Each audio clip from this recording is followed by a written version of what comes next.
Bonjour à toutes et à tous. Bienvenue au cycle de webinaires dédié à l'adaptation au changement climatique en Île-de-France. Aujourd'hui, nous proposons le dernier rendez-vous de ce cycle qui est dédié aux solutions fondées sur la nature dans les milieux urbains et périurbains. Donc, il s'agit effectivement d'un cycle de 6 rendez-vous que nous avons pu organiser tout au long de l'année 2025. Ce cycle, pour mémoire, est porté par l'Institut Paris Région, qui est donc l'agence d'aménagement et d'environnement de la région Île-de-France et qui héberge une expertise pluridisciplinaire pour traiter les enjeux territoriaux franciliens et notamment ceux qui sont liés au changement climatique. Le rendez-vous qu'on vous propose aujourd'hui a été conçu et sera animé par Marc Barra, Gabriel Huard et Sandra Garrigou. Alors effectivement, on a eu une programmation tout au long, de l'année, 2025 qui nous a permis d'explorer différents aspects, de l'adaptation, au changement climatique, qui, nous donnent à voir effectivement sur les effets que l'on observe déjà, en Île-de-France, qui nous permet aussi d'appréhender les futurs, du climat. On a eu, un webinaire dédié, aux enjeux de territorialisation de la TRAC, donc la trajectoire de réchauffement de référence pour l'adaptation au changement climatique. On a eu également des rendez-vous plus thématiques, remettant en perspective les enjeux franciliens liés à la chaleur ou la question de la santé en lien avec les effets du changement climatique. Et puis, on a pu aussi mettre en visibilité des acteurs ressources, des outils qui sont aujourd'hui mobilisables pour vous aider dans vos stratégies d'adaptation. Les 2 derniers rendez-vous du cycle nous permettent effectivement de, prendre un peu plus de temps sur, les solutions, fondées sur la nature et après avoir exploré celles, qui étaient, déployées dans les milieux agricoles et forestiers, aujourd'hui, on est dans une approche, plus urbaine de, entre guillemets, «de ces solutions». Alors, les objectifs de ce webinaire aujourd'hui, eh bien, en effet, ils nous permettent de remettre en avant effectivement les enjeux franciliens, liés au changement climatique, mais effectivement dans des environnements plutôt urbains et périurbains. Il nous permet aussi de questionner effectivement, là où les solutions, fondées sur la nature, prennent forme, notamment dans les exercices de planification. On aura aussi un temps qui nous permettra de revenir sur, les enseignements de la recherche, sur les freins, les leviers qui sont, associés, à leur déploiement et puis bien sûr aussi un partage de retours d'expérience, d'outils, mobilisables pour vous inspirer et vous permettre de vous projeter, dans vos organisations et sur vos territoires. Pour ce faire, nous avons, le plaisir d'accueillir ce matin, 4 intervenants. Pour cette première séquence qui sera plus dédiée, aux enseignements de la planification, à la place des SFN justement dans ces exercices de planification, nous accueillons Charlotte Dacuna, maîtresse de conférences en aménagement du territoire à l'Université de Versailles-Saint-Quentin en Yvelines. Nous allons ensuite avoir une séquence dédiée aux freins et leviers, là aussi, issus, d'un certain nombre d'enseignements de la recherche avec l'intervention de Pierre-Antoine Versini, docteur ingénieur en hydrologie à l'École nationale des ponts et chaussées. Nous allons avoir une séquence qui remet plus en perspective une approche, en lien avec, les sciences, sociales effectivement et en lien avec le déploiement des SFN, donc avec une intervention de Jean-Baptiste Narcy qui est chef de projet, Alaska et puis nous pourrons, terminer cette séquence, ce webinaire avec l'intervention de Marc Barra, écologue à l'Agence régionale de la biodiversité d'Île-de-France, qui va nous proposer un panorama de solutions et revenir sur la présentation de l'outil ReGreen. Alors avant effectivement d'entrer dans le vif du sujet, quelques éléments, préalables, hein. Donc on rappelle qu'effectivement les micros et les caméras vont rester fermés, pendant, les présentations. Vous avez la possibilité de poser des questions sur le fil de la conversation, questions-réponses. Nous allons avoir un rôle de «modérateur» entre guillemets, on va remonter quelques questions, on ne pourra pas tout remonter, mais remonter quelques questions à l'intention des intervenants à la fin de chacune des séquences. Vous rappelez aussi qu'effectivement, les supports seront mis à disposition sur le site de l'Institut Paris Région et le webinaire fait l'objet d'un enregistrement pour une diffusion en replay. Donc on est toujours dans le même esprit de pouvoir mettre à disposition, les connaissances qui sont, proposées aujourd'hui dans le cadre de ce cycle de webinaires. je vais arrêter pour le moment le partage de mon écran et je vais laisser la main à Charlotte Dacuna pour effectivement entrer dans le vif du sujet à travers le point de vue de la planification. Merci. Est-ce que je... Oui, alors je partage mon écran.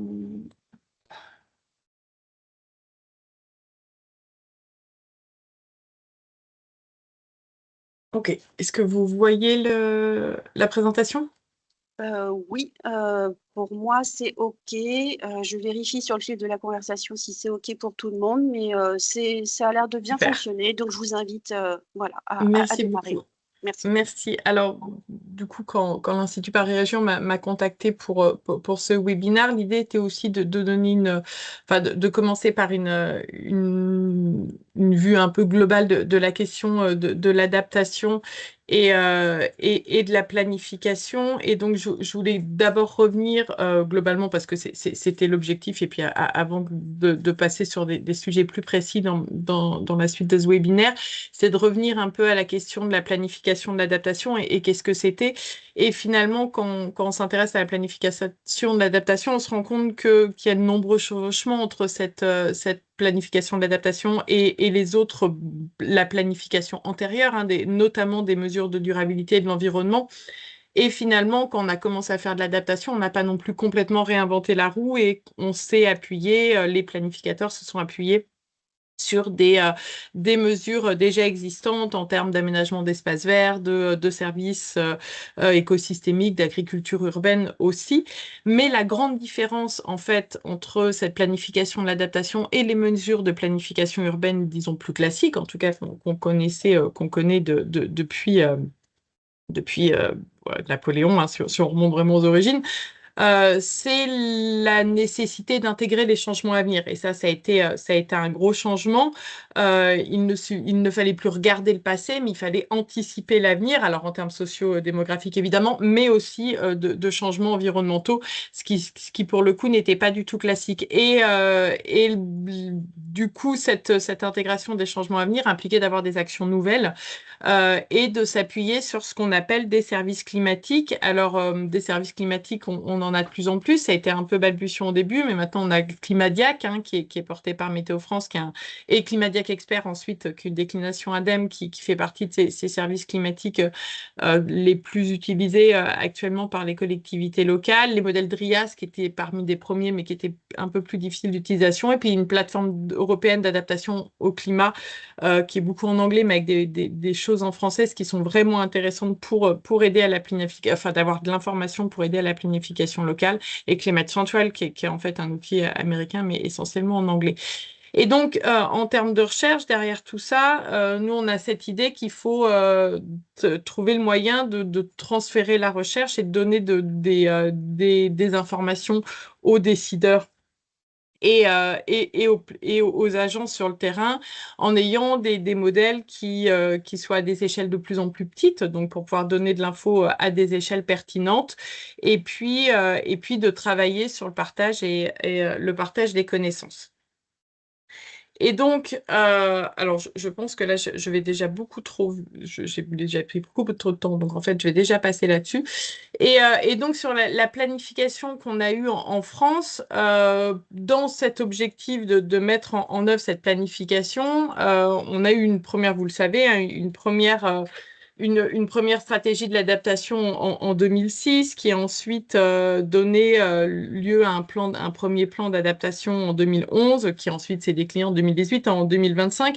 Et sur notre sujet des SAFN qui nous intéresse aujourd'hui, c'est vraiment en 2018 qu'on a vu apparaître la question des SAFN dans la planification, dans cette nécessité de la planification, et notamment au niveau local, et notamment au niveau des villes, et je vais revenir dessus dans la suite. Le PNAC 3, qui a été promulgué en 2025, garde une emphase sur la SAFN, mais de manière moins claire. Le PNAC 2 avait vraiment cette ambition, mettait dans ses priorités les solutions fondées sur la nature qu'on a appelées, pour l'adaptation, qu'on a appelé pendant un temps SAFN.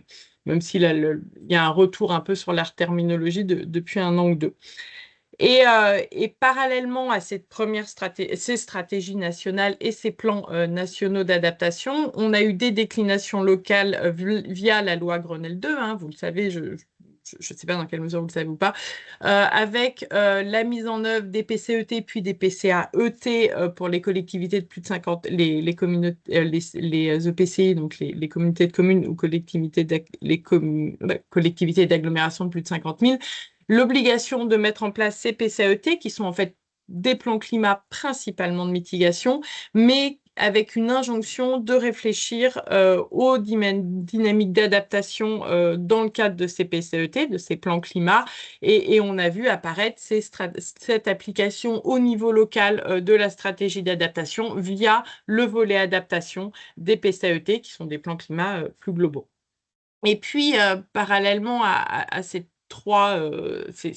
stratégies nationales, et puis d'adaptation, l'application locale du plan climat de manière générale, on a vu aussi des villes mettre en place des stratégies d'adaptation non obligatoires. On a eu des grandes villes qui ont mis en place des stratégies d'adaptation du type Paris, Toulouse, Bordeaux, et j'en oublie forcément là maintenant. Et puis aussi des plus petites, là où on avait des enjeux forts d'adaptation, typiquement les villes côtières, typiquement les zones viticoles qui ont mis en place des plans d'adaptation, même si c'était des petites agglos et communautés de communes, pardon, et puis en zone de montagne aussi, qui se sont saisis de ces enjeux d'adaptation assez rapidement, même s'ils n'avaient pas d'obligation de le faire, en tout cas pas d'obligation légale.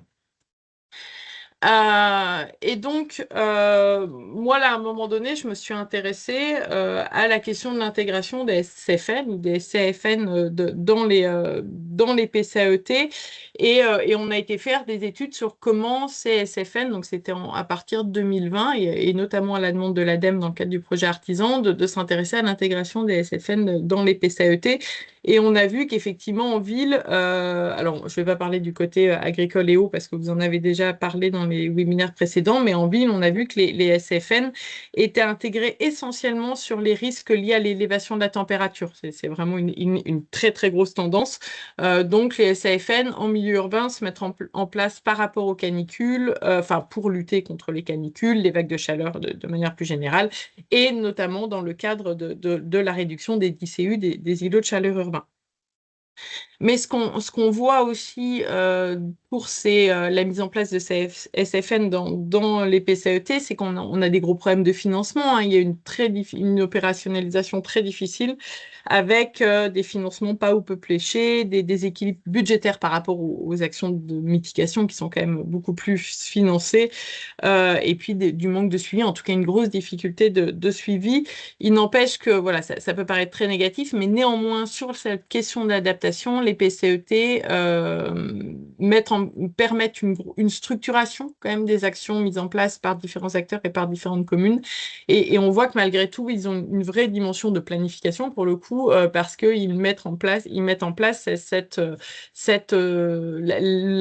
réseaux d'acteurs et la réflexion et la stratégie plus globale. Et donc, dans ce cadre-là, des SFN, ah oui, on voit aussi, alors ça faisait partie des choses qu'on avait remarqué, c'est qu'on a beaucoup de conflits d'usage, en fait, autour de ces SFN, hein. Ça faisait partie, alors là, c'est de la zone côtière, alors c'est de la zone urbaine en zone côtière à Narbonne-Plage. On voit qu'il y a de nombreux conflits d'usage sur ces SAFN entre ce besoin de s'adapter face au changement climatique, là en l'occurrence c'est de l'érosion côtière, via des solutions de renaturation, hein. Donc en réutilisant, là c'est un exemple à Narbonne-Plage d'avoir de réutilisation de bois flotté pour éviter l'érosion du sable, qui est un sable qui est très fin et qui est devenu trop fin et donc qui vole beaucoup, et de l'opposition à l'activité économique qui est le tourisme. Et donc dans ces SAFN, on s'est rendu compte qu'il y avait dans leur application dans les PCAET, de nombreux conflits d'usage sur ces zones côtières par rapport à l'activité économique principale qui est le tourisme, et en ville par rapport aux solutions d'équité. Et ça, c'est le dernier point sur lequel je voulais venir, et qui me semble vraiment important à porter, et qui est de plus en plus porté, hein, par les villes, même si c'est depuis 2-3 ans, je dirais. C'est que cette question des SAFN ou des SFN, peu importe, en ville, porte de grandes notions, une grosse dimension d'équité. Dire que les populations vulnérables, vous le savez, sont les plus touchées et sont touchées de manière disproportionnée par le changement climatique. C'est vrai au niveau international, mais c'est aussi vrai au niveau national. Et on a un besoin de réfléchir ces efforts d'adaptation locaux, notamment via la SAFN, pour que ces efforts d'adaptation donnent une perception de valeur pour toutes les populations et elles doivent répondre de manière équitable aux besoins de chacun, y compris des populations vulnérables. La question de la vulnérabilité est un grand sujet sur lequel je ne reviendrai pas, mais qui est vraiment multifactoriel et intersectionnel. Et pourquoi je vous dis ça? C'est parce qu'on le sait, hein, ces CSAFN en ville et notamment qui passent beaucoup par des processus de végétalisation ou de revégétalisation, notamment dans le cadre de rénovation urbaine, peuvent servir de catalyseur à la gentrification, dans le sens où au moment de la rénovation et de la végétalisation, on va mettre en avant alors des avantages tangibles, hein, évidemment, de services écosystémiques, mais aussi des avantages intangibles en fonction des aménités que vont emmener ces espaces, ces nouveaux espaces végétalisés, et qu'en fait, ces espaces verts urbains qui procurent des avantages intangibles sont inégaux et sont des facteurs potentiels d'injustice sociale. Et je voulais à cet égard vous donner deux exemples qui ne sont pas des exemples français, parce que je pense que c'est bien des fois d'aller voir ailleurs, avec notamment sur la question des usages des parcs urbains, hein, qui sont des SAFN en milieu urbain, même si la question de la biodiversité peut complètement se discuter sur la question des parcs urbains. On voit, j'ai un premier exemple, notamment sur ces questions d'équité, qui sont un des grands sujets à venir, moi je pense, sur cette végétalisation sur SAFN en ville.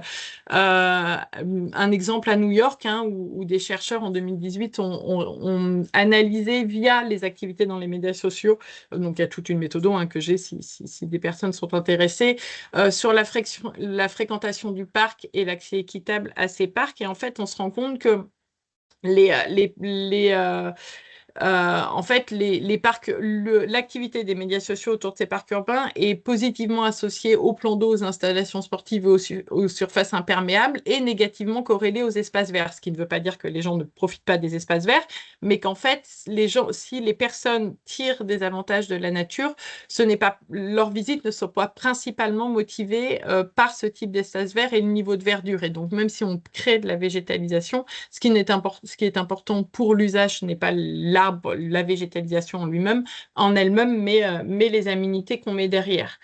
Et un deuxième exemple vraiment intéressant, plus près de nous, à Barcelone. C'est différent Barcelone est différent de ville française, mais pas tant que ça en fait, pour un certain nombre d'égards. Et en fait, ils ont fait une étude en 2020 sur la gentrification verte, où ils se sont rendus compte que les parcs, alors pareil, hein, beaucoup via des médias sociaux et des publications sur les médias sociaux, ils se sont rendus compte qu'en fait, la gentrification verte de ces parcs était significativement associée à l'esthétisme, aux activités créatives, c'est-à-dire promenade essentiellement autour d'un lac ou dans une forêt, alors que les parcs n'ayant pas fait l'objet d'une gentrification verte sont significativement associés à l'identité culturelle et aux activités sociales. C'est-à-dire, identité culturelle, c'est quelle est la culture, l'ambiance du parc, et puis les activités sociales sont beaucoup plus liées à des aménités de type sportif ou de type barbecue ou zone de pique-nique. Et donc, en fait, on se rend compte que, et puis après, j'en viendrai à ma conclusion, parce que je pense que j'ai dépassé mon temps, on se rend compte que ces parcs qui sont construits dans des des parcs construits dans des quartiers socialement défavorisés, parce que c'est quand même un des enjeux actuellement des SFN en ville, c'est de les construire dans des quartiers socialement défavorisés, mais en fait, on avait moins de gentrification verte quand ils offraient des possibilités de socialisation et de loisirs, et beaucoup plus, au contraire, quand on était dans du réaménagement paysager, artistique et architecturaux qui ne donnaient pas ces espaces de loisirs. Euh, voilà. Et donc ça faisait partie ça fait partie des conclusions d'ordre divers qu'on peut faire et qu'on fait aussi dans d'autres villes en France. Et donc, pour conclure cette question de planification, les SAFN sont une composante essentielle des stratégies d'adaptation au changement climatique. Ça, je pense que ça fait aucun doute pour personne. Il est essentiel de les réfléchir actuellement en termes de ressources.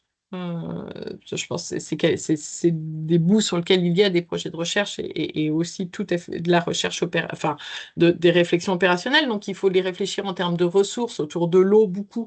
C'est un vrai sujet maintenant sur la SAFN en ville, notamment dans cette dimension réduction des aléas autour des canicules.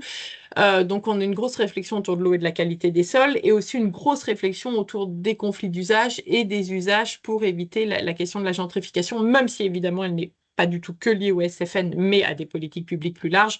Mais il n'empêche qu'il y a un besoin de réflexion là-dessus, au-delà des politiques publiques d'habitation. Et l'idée, c'est de permettre à tout le monde, y compris et notamment et d'autant plus aux populations vulnérables, de profiter de ces SAFN, notamment parce qu'elles luttent contre des aléas de type canicule qui touchent de manière très forte ces populations. Et donc, on trouve des moyens de limiter, de faire des SAFN qui permettent de limiter la gentrification via un certain nombre de réflexions autour des usages. Et je m'arrêterai là. Merci beaucoup, Charlotte, pour cette première intervention qui donne un certain nombre d'enseignements, hein, qui remet un peu en exercice le travail sur la planification, la manière dont les CFN ont été introduits. Et donc, c'était important d'avoir aussi cette lecture-là, et puis qui donne à voir aussi sur peut-être certains enjeux qui sont particulièrement ciblés, hein. Vous aviez évoqué des actions qui sont plus en lien avec faire face à la chaleur, et puis des éléments aussi qui donnent à voir sur la manière dont elles sont opérationnalisées sur le terrain. Et vous avez évoqué des éléments qu'on va retrouver notamment dans les interventions à venir. Alors, pour le moment, il n'y a pas de questions sur le fil de la conversation, mais on invite vraiment les participants à réagir et à poser aussi des questions post-intervention, hein, le temps que, voilà, que les réflexions se fassent. N'hésitez pas à utiliser l'onglet questions-réponses. Merci beaucoup, Charlotte.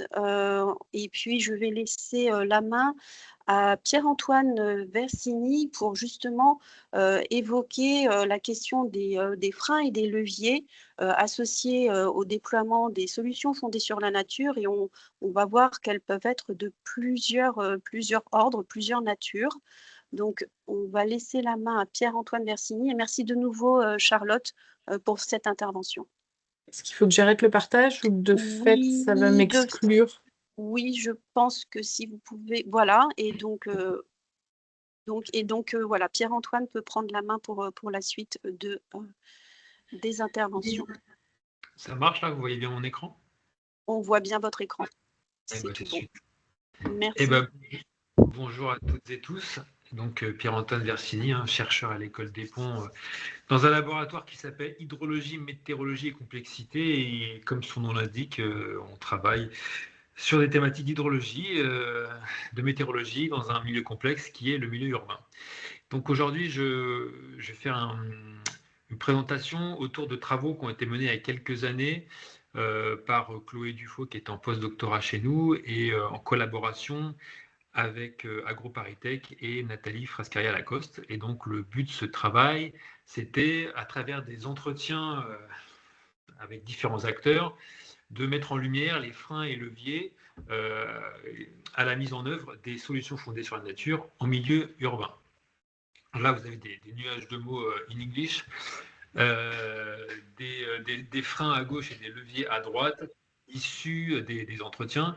Et en fait, tous les résultats que je vais présenter, ils sont disponibles dans l'article que j'ai mentionné ici. Bon, c'est en anglais, mais au moins ça présente de manière plus exhaustive ce que je vais dire là dans cette présentation.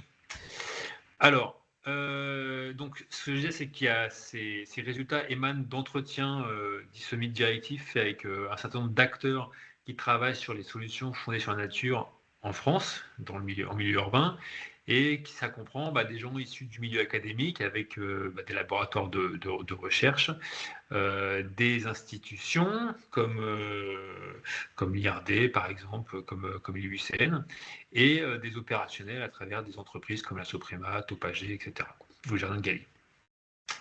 Et donc, ces entretiens ont été réalisés maintenant il y a 4-5 ans avec ces différents acteurs. Donc, pour illustrer un peu le type de questions qui étaient posées, je vous ai mis juste voilà, quelques exemples. Alors, c'est marrant, c'est qu'en exhumant ces grilles d'entretien, je me suis aperçu qu'à l'époque, on ne parlait pas de solutions fondées sur la nature, mais on avait employé le vocable solution bleu-verte, qui était il y a quelques années la terminologie à la mode plutôt, enfin, pour parler des SFN en milieu urbain. Et depuis quelques années, il y a une transition de vocabulaire qui s'est effectuée là-dessus, quoi. Et donc voilà, pour chacun des acteurs, on testait un peu leur connaissance sur ces solutions fondées sur la nature, sur quel type d'objets ils étaient habitués à travailler. Et alors on allait un peu plus en détail sur le type de végétation, le type de sol, et il y avait des questions, alors c'est un peu dense, hein, pour revoir ça par la suite, il y avait des questions vraiment liées aux aspects fonctions écosystémiques que peuvent prodiguer ces solutions fondées sur la nature, que ce soit en termes de gestion des eaux pluviales, d'atténuation des îlots de chaleur, et sur les aspects biodiversité, il y avait un gros focus là-dessus pour savoir si les acteurs SFN avaient des connaissances ou souhaitaient mettre en avant les aspects biodiversité végétale ou animale, quoi. Hop, tac. Donc, à la suite de ces différents entretiens, donc Chloé Dufaux a synthétisé les résultats. Donc, je vais vous les présenter. D'abord, les freins. Donc, une première catégorie de freins qui avait été mis en lumière, ce sont les barrières techniques et liées au savoir, aux connaissances sur ces solutions fondées sur la nature. Et donc, il y a plusieurs problèmes qui ont émergé. Donc, le problème, c'est celui que j'ai déjà évoqué, en fait, c'est sur la confusion autour de cet objet solution fondée sur la nature. Parce que justement à l'époque on employait différents vocables et ça faisait écho en fonction des champs disciplinaires de chacun à des choses connues ou pas. Voilà, ça faisait beaucoup écho à des questions de restauration, d'ingénierie écologique, à ce vocable assez communément utilisé qui était renaturation de la ville, etc. Et donc, en fait, il y a beaucoup de gens qui pensaient savoir de quoi on parlait, mais pas complètement, quoi. Donc, il y avait un flou artistique à ce niveau-là. Et derrière le nom, il y avait pas mal de manque de connaissances sur, on va dire, le fonctionnement de ces solutions fondées sur la nature, quand bien même on se doutait que des processus d'infiltration allaient aider à gérer les eaux pluviales, etc. Il y a toujours un manque de repères un peu quantitatifs pour être capable d'évaluer les performances de ces solutions. Donc derrière cette connaissance théorique, il y a des problèmes plus techniques de mise en œuvre de ces solutions, comment on les finance, comment on les suit surtout, c'est l'objet du dernier point, avec ce problème de maintenance et de durabilité des infrastructures, avec des exemples, voilà, en ville, on met une noue, on met un jardin à pluie, qu'est-ce qui va le gérer? Est-ce que c'est la voirie? Est-ce que ce sont les espaces verts? Si on végétalise une cour d'école, est-ce que c'est lié à la direction de l'enfance? Voilà, toutes ces questions-là qui sont posées, quoi. Donc, autre type de frein, c'est des freins liés au contexte urbain, d'une part climatique, avec voilà, un changement climatique qui est avéré et qui a tendance à être plus prégnant en ville avec davantage de ruissellement lié à l'intensification des précipitations, l'intensification des îlots de chaleur et des questions qui se posent sur le type de végétation qu'on peut mettre en œuvre, avec pas mal d'acteurs qui mettent en avant des questionnements sur est-ce qu'on continue à mettre des espèces locales, est-ce qu'au contraire on teste de mettre des espèces plus exotiques qui seraient davantage à même de répondre aux impacts du changement climatique, etc. Pas mal de questions là-dessus. Et enfin, au-delà du climat, il y a des questions typiquement liées à la densité urbaine, avec le fait que, en milieu urbain, généralement, les villes françaises, elles sont assez denses, hein, on n'est pas en Allemagne, et donc il n'y a pas beaucoup de place pour mettre en œuvre ces solutions. Et derrière la question de place, il y a la question du prix du foncier, avec des mètres carrés qui valent tellement cher que les aménageurs ont plutôt tendance à rentabiliser au maximum en mettant plutôt je ne sais pas, des immeubles pour de l'habitat ou ou des bureaux que des parcs. Troisième type de levier, de frein, ce qu'on appelle culturel, avec certains freins voilà, qui sont liés sur des questions d'image, bon, avec certaines communes dont on pourrait taxer de greenwashing, voilà, c'est des opérations cosmétiques de végétalisation qui n'ont pas forcément bonne presse, et des mauvais exemples liés à des mauvais usages. Vous avez une photo voilà, d'un espace, d'un petit parc urbain qui avait été développé, je ne sais plus dans quelle commune, et qui se retrouve être un lieu de dépôt d'ordures. Et donc, ce problème de mauvais usage tend à donner une image négative de la solution mise en œuvre.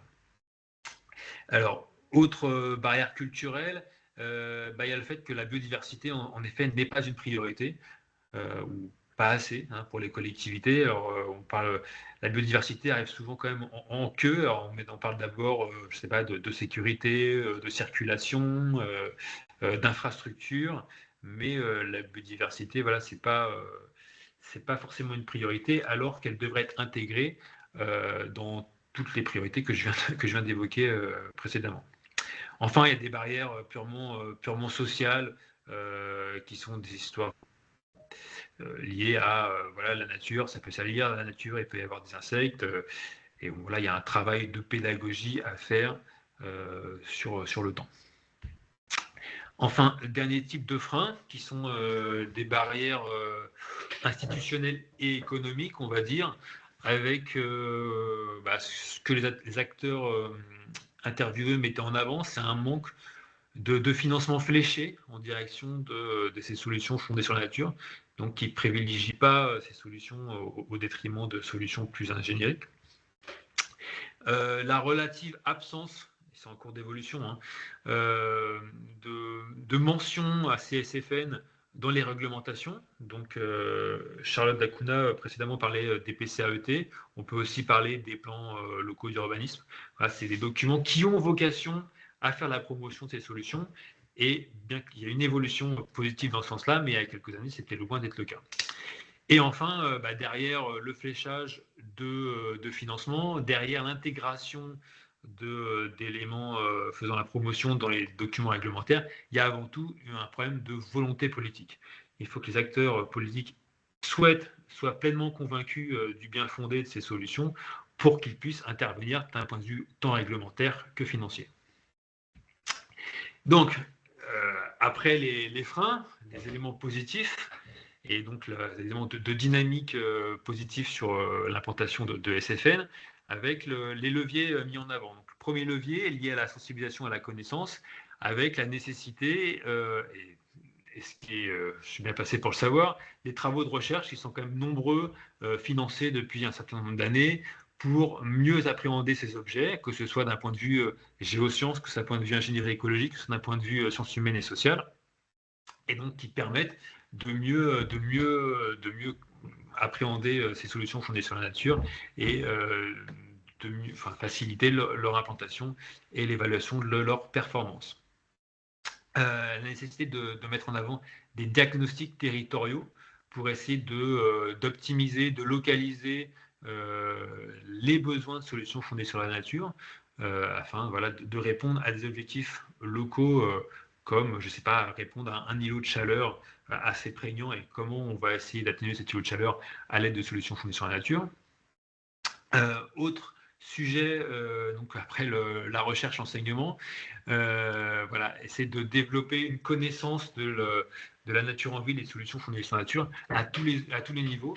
Donc, il y a quelques années, on a fait un diagnostic pareil sur les cours de licence et master. Et on s'est aperçu qu'en fait, que le terme solution fondée sur la nature était complètement absent. Et au-delà de ça, il y avait beaucoup de formations qui n'abordaient pas ces questions de vivant. Et donc, il y avait un véritable besoin à ce niveau-là. Et je suis bien placé pour en parler, puisque moi, je travaille à l'école des ponts et chaussées. Et comme tout le monde le sait, historiquement, l'école des ponts et chaussées, elle fait plutôt des ponts et des chaussées, et pas forcément des arbres et des prairies. Mais ils se sont rendus compte quand même, depuis un certain nombre d'années, qu'il y avait une nécessité pour les étudiants d'avoir des connaissances sur ce monde vivant, et de plus en plus, quels que soient les départements d'enseignement, le côté nature et solutions fondées sur la nature est intégré aux différents modules de cours.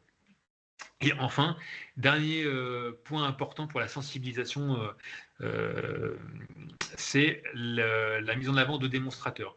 Avoir des sites pilotes connus, voilà, instrumentés, sur lesquels on peut communiquer et qui serviraient d'exemple pour faire la promotion de ces solutions et éventuellement pouvoir être répliqués par la suite dans d'autres endroits. Autre type de levier mis en avant, c'est parler de la multiplicité des services prodigués par ces solutions fondées sur la nature. D'une part, en mettant vraiment en avant la multifonctionnalité, c'est-à-dire que une solution fondée sur la nature, ça fait plusieurs choses. Hein. Voilà, ça permet de s'adapter au changement climatique, ça permet de faciliter l'infiltration, ça permet d'évaporer, ça permet d'apporter un gain pour la biodiversité, ça permet de jouer d'un point de vue psychologique et physique sur la santé humaine, voilà, et de montrer en mettant en œuvre une solution sous la nature, on ne joue pas sur un tableau, mais sur plusieurs. Et cette plurifonctionnalité, elle engendre une pluridisciplinarité. Et donc, c'est-à-dire que travailler sur ces objets, ça permet de créer des réseaux d'acteurs, de l'interaction et quelque part du vivre ensemble et la mise en place de projets plus consensuels et davantage acceptés par l'écosystème local. Troisième type de levier, donc pour faciliter le manque de soutien financier, essayer de mettre en avant les économies financières qu'on peut obtenir. Il y a beaucoup maintenant d'études qui ont été faites dans ce sens-là, solutions fondées sur la nature versus solutions grises, et de montrer qu'on peut avoir des gains financiers en mettant en place des solutions fondées sur la nature. Flécher des subventions ou des financements directement liés à la mise en œuvre de ces solutions via des plans comme le Fonds vert, hein, depuis quelques années, qui permet de faciliter ces solutions. Il y a des subventions aussi qui peuvent être données par les agences de l'eau, les départements, les régions. Donc il y a une offre de financement qui émerge et qui mérite d'être mis en avant pour faciliter cette démocratisation des solutions fondées sur la nature. Enfin, le point qui avait été évoqué précédemment, donc la place de ces solutions dans les différentes réglementations.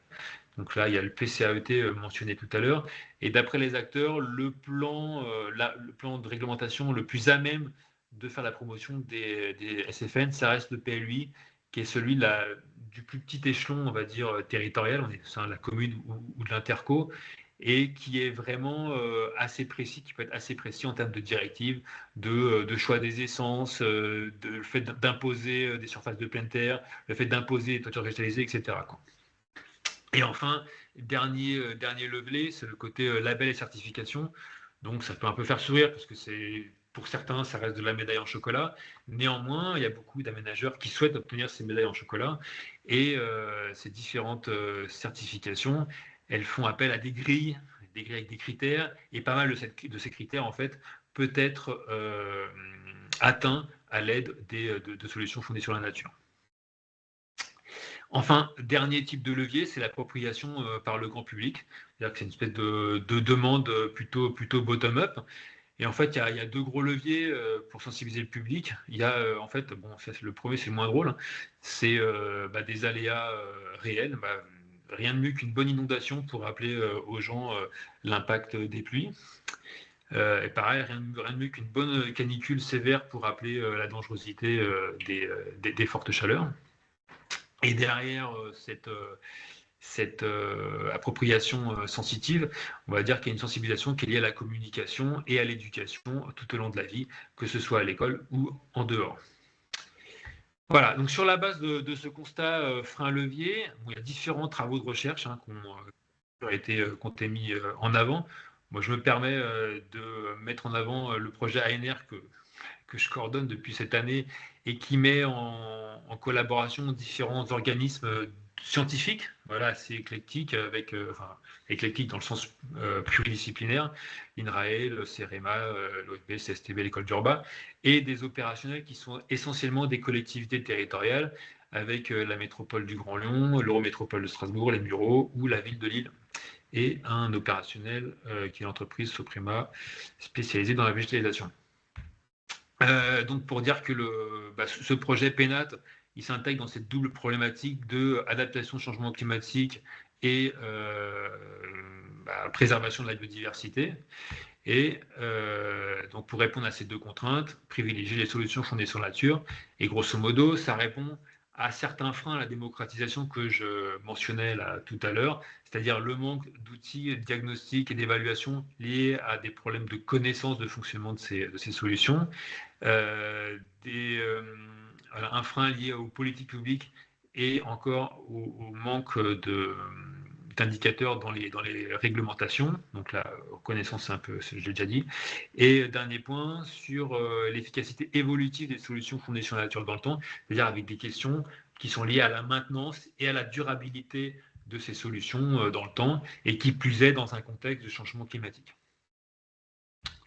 Bon, je vous passe, ça c'est un peu trop verbeux, les objectifs, c'est ce que je viens de dire. Bon, bref, je passe, ça n'a pas... voilà, dire que le projet il est structuré avant tout autour des collectivités et de 6 pilotes, donc qui ont été mis en place dans les collectivités, avec, voilà, j'ai mis quelques exemples. Les Mureaux, on a un écoquartier avec la déconnexion de réseau, mise en place de plusieurs kilomètres de nous. On a à Strasbourg pas mal de projets de désimperméabilisation et de réinfiltration. Grand Lyon, l'objet phare, c'est les arbres de pluie qui sont disséminés dans pas mal de grandes avenues de la ville pour faciliter l'infiltration et le rafraîchissement. Et la ville de Lille, j'ai mis une école. Et en fait, les écoles sont un peu, je ne sais pas si je l'ai mis après, non, pardon. C'est un peu le vecteur commun à tous ces sites pilotes. C'est que ça, c'est un objet d'étude voilà, commun, dans le sens où les Mureaux, Lille et Strasbourg ont une politique de désinformation des cours d'école. Et à Grand Lyon, c'est plutôt les collèges, quoi. Et c'est de travailler cet objet commun d'un point de vue géosciences, mais aussi sciences humaines et sociales. Donc, rapidement, la structure du projet articulée avec une première tâche, c'est s'intéresser aux fonctions écosystémiques prodiguées par cette solution fondée sur la nature, avec le suivi opérationnel de ces sites pilotes, avec pas mal de capteurs pour justement essayer d'être à même d'avoir des indicateurs quantitatifs d'amélioration du microclimat, d'infiltration, de gain de biodiversité, etc. Et de pouvoir permettre d'alimenter les modèles de simulation. Une partie donc sciences humaines et sociales liée aux politiques publiques, et avec un focus assez juridique sur aller étudier les différents textes réglementaires, voir quelles sont les limites actuelles, quelles sont les pistes d'amélioration, et essayer de développer des vocables communs avec la partie plutôt géosciences, et de voir comment ces deux tâches peuvent s'auto-alimenter.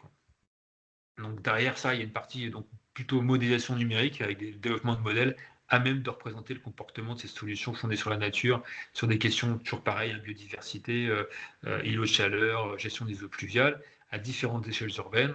Et le tout est mis en œuvre dans ce qu'on appelle une preuve de concept qui va être testée par les collectivités. Donc ça, je passe sur les détails que j'avais au cas où s'il y avait des questions. Sur le développement de la preuve de concept. Et juste pour terminer, que ce projet ANR-PENAT, il est en relation avec d'autres initiatives faites à l'échelle nationale. Avec le plus vieux, c'est le projet Artisan qui a été mentionné, je crois, tout à l'heure, coordonné par l'AFB et qui fait la promotion des SFN dans le cadre de l'adaptation au changement climatique. Le projet national issu qui est focalisé sur les îlots de chaleur, et enfin le PEPR sous les biotes qui a débuté l'année passée, qui est une grande initiative sur les solutions fondées sur la nature. Voilà, j'en ai fini pour ma présentation. Donc si vous avez des questions, n'hésitez pas. Merci beaucoup Pierre-Antoine. Alors, il y a effectivement, un élément qui a été mentionné dans le fil de conversation sur, questions-réponses et qui, potentiellement peut aussi, concerner, l'intervention de Charlotte, qui revient notamment sur les enjeux, de financement. On a, compris que c'est effectivement, potentiellement, un frein pour faciliter effectivement l'opérationnalisation, des SFN. Alors, il y a une question qui concerne effectivement quels sont les principaux acteurs financiers ou quels sont les dispositifs de financement qui sont mobilisés. Vous avez évoqué effectivement le fonds vert. Est-ce que dans le cadre de vos recherches et vous avez peut-être identifié d'autres dispositifs ou d'autres acteurs qui étaient particulièrement mobilisés sur ces financements? Et j'associerais peut-être aussi à ces questions aussi ce besoin d'argumentaire parfois économique par rapport à des solutions peut-être plus conventionnelles. Est-ce que ce sont des éléments aussi que vous avez peut-être vus dans le cadre de ces recherches, hein? Il y a un peu cette idée de pouvoir mettre en avant ces bénéfices associés financiers et économiques associés aux solutions fondées sur la nature, hein, pas seulement en termes d'investissement, mais aussi dans la durée, hein, en termes de fonctionnement. Et puis, un élément qui a été évoqué, alors on sort du registre de financement, mais on revient aussi sur les exercices de planification où on entend qu'effectivement les PLU, PLUI permettent effectivement de contraindre ou en tout cas d'apporter un cadre plus réglementaire au déploiement des solutions, mais ces outils ne peuvent pas tout, hein. C'est un élément qui est ressorti aussi dans le fil de la conversation. Il y a parfois aussi quelques contraintes pour justifier, par rapport aux pièces nécessaires pour justifier telle ou telle opération. Donc, je vous invite à répondre.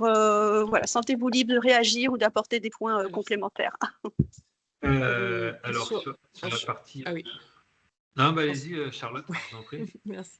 Sur la partie financement, on a aussi les fonds européens qui sont parfois allés chercher. Alors, sur les programmes Interreg, notamment, j'ai eu des collectivités transfrontalières où on avait des programmes Interreg et puis les projets LIFE, enfin bon, qui étaient artisans aussi. Donc il y a quand même des financements européens pour ce type mais qui sont des gros projets, hein, multi-partenaires, multi-collectivités. Et puis sur la question du financement et des co-bénéfices, je pense que de toute façon, c'est une évidence que les SAFN ne sont réalisés, et notamment en ville, ne sont réalisés que lorsqu'elles provoquent des co-bénéfices, notamment en termes d'amélioration du cadre de vie, de rénovation urbaine et de gestion aussi inondation, chaleur, qui de toute façon auraient dû être gérées d'autres manières. Donc on est...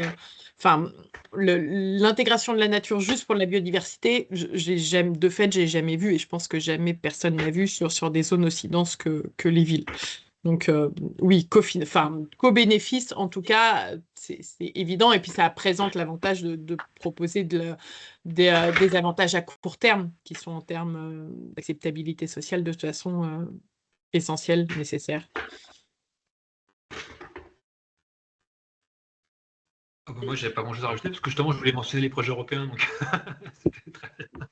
Et non, mais juste si sur les acteurs économiques locaux, parce que ouais, les projets européens, comme pour répondre à ces appels à projets, il faut quand même être assez musclé, on va dire. Donc c'est souvent des grosses collectivités ou des intercos ou des métropoles plutôt qui répondent à ça. Et au niveau local, pour les plus petites communes, il y a souvent, comme ce que je mentionnais tout à l'heure, hein, il y a les agences de l'eau qui peuvent financer pas mal, justement sur les dont je parlais tout à l'heure, les agences de l'eau, si tant est que le projet s'intègre dans une gestion intéressante des eau pluviales, peuvent financer une bonne partie. Et puis après, il y a des aides départementales et régionales qui peuvent faciliter la mise en œuvre, quoi. Après, l'autre question qui était en lien avec le PLUI, alors, j'ai pas vu si dans le fil il y a eu des exemples concrets de contraintes, ce que je viens d'entendre, hein, parce qu'après il y a des arguments patrimoniaux qui peuvent être mis en avant dans un PLUI, il y a les architectes de France, etc. Donc oui, c'est un outil qui peut faciliter, mais qui est pas la panacée, quoi. Et alors dans le chat, sur les financements, il y a la question du pacte 2, enfin de l'outil de l'ADEME qui va être lancé. Je le dis parce que ça a été noté. Merci pour ces précisions. On a un petit peu de temps. Je propose de vous partager une autre de questions aussi qui nous semble intéressante. Les paysagistes concepteurs sont au cœur de l'application des SFN dans les projets d'aménagement du territoire et a priori, cette profession semble peu ou pas associée à ces recherches et travaux. Est-ce que ce sont des éléments sur lesquels vous souhaiteriez rebondir ou que vous avez peut-être déjà aussi traités dans le cadre de vos travaux? Alors, Charlotte, non? Oui, mais alors du coup, on est tous les deux un peu. Oui, alors j'avoue que moi j'ai tendance à travailler en pluridisciplinarité avec des climatos, des hydrologues, des biologistes et pas assez sûrement avec des paysagistes. L'école du paysage monte des projets souvent aussi. Et, et oui, je pense que c'est un biais qu'on a qui est de ne pas assez intégrer les écoles de paysage. Et voilà, à part de dire que j'en prends bonne note et qu'effectivement c'est un problème, Bah, ouais, après, moi, dans les travaux que j'ai montrés, parmi les différents acteurs qui étaient sollicités, il y avait les jardins de Galie, qui, je pense, s'approchent quand même pas trop mal de ce qu'on peut attendre d'un paysagiste. Après, c'est clair que ce sont des petites structures et qui n'ont pas forcément. Enfin, c'est pas leur faute. C'est pas. Le milieu de la recherche et les petites entreprises de paysagistes n'ont pas forcément des relations très ténues, quoi, on va dire. Mais en effet, mais la remarque est très bonne, quoi. Faut qu'on aille les chercher, quoi. En tout cas, c'est vrai que cet enjeu de pluridisciplinarité, elle est ressortie dans le cadre de vos présentations et quelque part participe aussi de ce besoin de s'entourer d'expertise en différents domaines. Pour le moment, je ne vois pas d'autres éléments. Si, on me signale qu'il y a aussi une autre question éventuellement. Alors, je vérifie rapidement. Donc, on a répondu sur les financements. Donc, je pense que c'est bon. Je vais proposer aux participants de continuer à poser vos questions sur le fil de la conversation QNR. Et n'hésitez pas, les intervenants, de aussi réagir sur les posts. Et si vous souhaitez ajouter des commentaires écrits, je vous invite voilà, à alimenter aussi ce fil de conversation. On pourra toujours revenir après coup sur les questions dans une prochaine séquence. Je vais inviter Jean-Baptiste Narcy maintenant à présenter effectivement son intervention, où là on va être sur un registre qui est plus spécifique aux sciences sociales. Donc je vous laisse la main, Jean-Baptiste. Merci, bonjour à tous. Alors attendez le temps que j'active mon partage d'écran. Pourquoi? Évidemment, c'est à ce moment-là que ça ne marche pas. Je ne comprends pas pourquoi. Bon, il ne veut pas sélectionner autre chose qu'un écran entier. Alors attendez une seconde. Je ne sais pas du tout pourquoi ça ne marche pas. Bon, c'est pas grave. Est-ce que vous voyez mon écran là? Alors, pour le moment, non, il n'y a pas de chargement. Alors, alors, le temps que ça se règle, je vais réessayer. Oui. C'est bizarre, ça marchait très bien tout à l'heure quand on a fait l'essai. Tout à fait. Je précise que je n'ai pas accès aux questions-réponses, moi, pour des raisons que j'ignore. Ce n'est pas la première fois que j'ai des petits soucis sur Teams. Ah, donc, si vous d'accord. voulez me poser des questions, il vaut mieux utiliser la conversation. Ok, on en prend note, effectivement. Donc, nous, de notre côté, les deux conversations, questions-réponses sont activées, mais effectivement, ce n'est pas la première fois qu'on nous signale ce petit souci technique. Alors, en tout cas, pour vous dire que votre présentation est visible, de mon côté, c'est OK. Je pense que c'est OK pour les participants. Je vous laisse la main. Alors j'y vais. Donc comme il est d'usage d'ailleurs en sciences sociales, je vais commencer par dire d'où je vous parle. Bon, j'ai la responsabilité de représenter les sciences sociales ce matin, j'ai l'impression, c'est un peu lourd à porter, mais en réalité, il y avait déjà des éléments qui relèvent des sciences sociales qui ont été abordés dans les deux présentations précédentes, notamment avec la question de la gentrification. Alors, moi, en ce qui me concerne, j'appartiens à un petit cabinet de conseil et d'études qui s'appelle ASCA, hein, c'est une structure qui appartient à ses salariés. Et notre spécialité, c'est vraiment de travailler sur le conseil en stratégie auprès des acteurs qui portent des politiques publiques environnementales. Donc ça veut dire qu'on travaille toujours sur les objets techniques, hein, sur des objets qui sont les objets des politiques publiques environnementales, mais qu'on les aborde en s'appuyant sur des théories, des grilles d'analyse qui sont tirées des sciences humaines et sociales. Pour être un petit peu plus précis, mais je le dis juste en passant, on s'inscrit dans un courant de pensée en sciences sociales spécifique, appliqué à l'environnement, enfin qui a été construit pour les questions environnementales. C'est l'analyse stratégique de la gestion environnementale qui est un courant fondé par Laurent Mermet et qui s'inscrit sur un plan disciplinaire dans les sciences de gestion et dans le courant critique des sciences de gestion. Voilà. Alors, par ailleurs, sur l'objet, par rapport à ma position par rapport au SAFN, moi, en ce qui me concerne, j'ai beaucoup travaillé sur les politiques de l'eau, sur les politiques dédiées à l'eau et au milieu aquatique. Et en gros, mon engagement par rapport à ces politiques depuis un gros quart de siècle, ça a été d'accompagner l'évolution des politiques de l'eau vers leur ouverture à ce qu'on appelle le grand cycle de l'eau, donc tout ce qui n'est pas dans les tuyaux, grosso modo, et l'ouverture à la biodiversité. Donc c'est à travers cet accompagnement des politiques de l'eau et à leur écologisation que j'ai un regard sur les SFN. Et pour ce qui est du milieu urbain et périurbain, je ne travaille pas du tout que en milieu urbain et périurbain, je ne le fais d'ailleurs que depuis, disons, une dizaine d'années. Ça concerne essentiellement donc des choses qui renvoient à la gestion de l'eau, mais finalement les exemples donnés dans sa présentation par Pierre-Antoine montraient que c'est très présent dans les SAFN, les questions de gestion de la pluie en particulier, mais pas seulement. Donc j'ai travaillé sur des cas de restauration hydromorphologique de petites rivières urbaines. Et puis j'ai beaucoup travaillé aussi ces dernières années, en particulier en Île-de-France, sur effectivement des dispositifs de gestion à ciel ouvert et de gestion gravitaire de la gestion de la pluie en ville.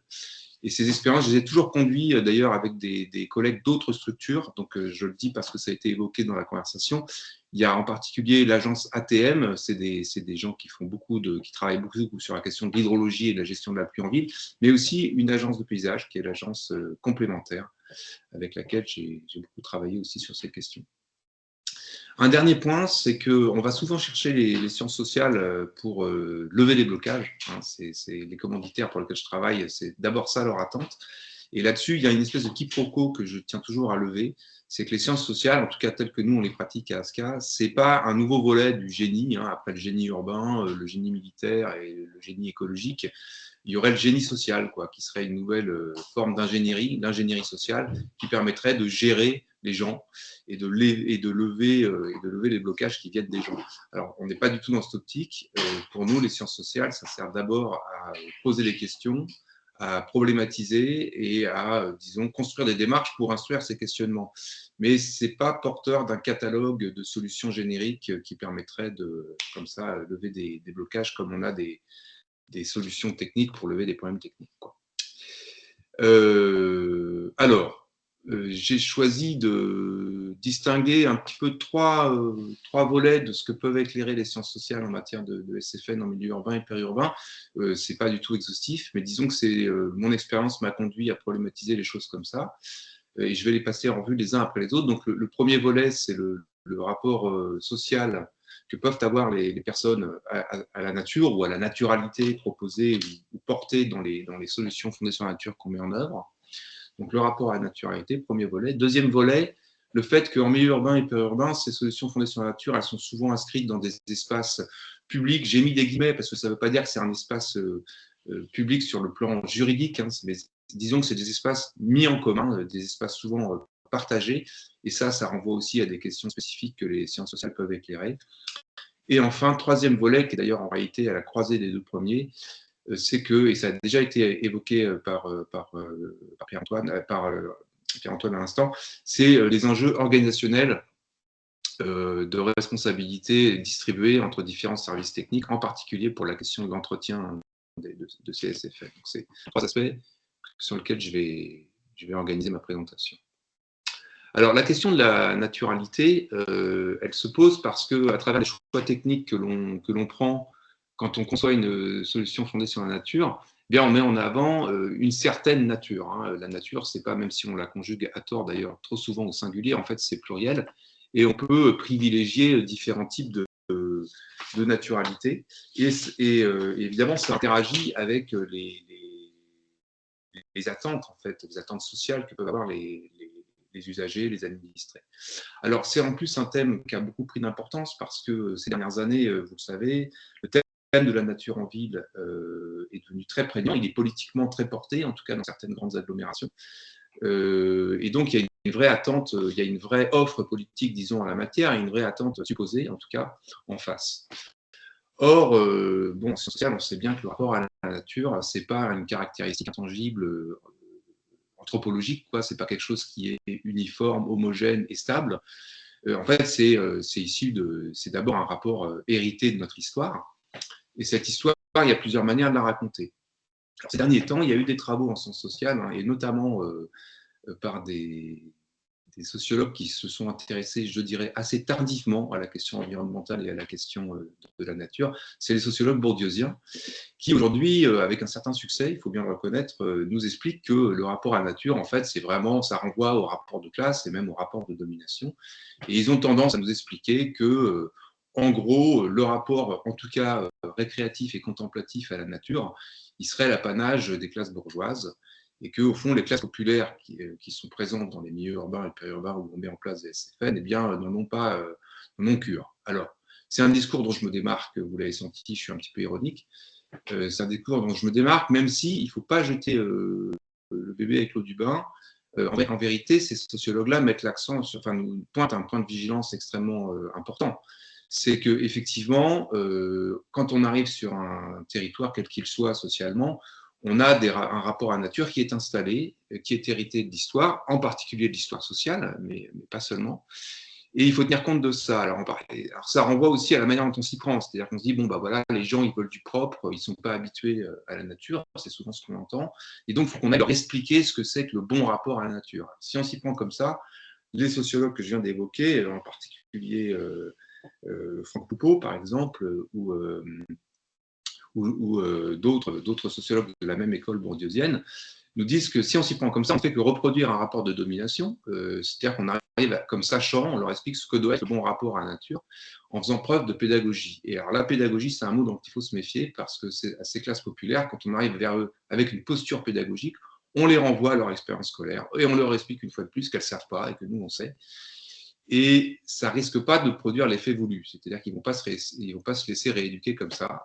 Ils vont dire plutôt, bon bah écoutez, moi je reste dans mes positions et votre discours de prof, vous pouvez vous le garder. Donc voilà, il y a un vrai point de vigilance, autrement dit, qu'il faut avoir en tête quand on aborde cette question de la naturalité.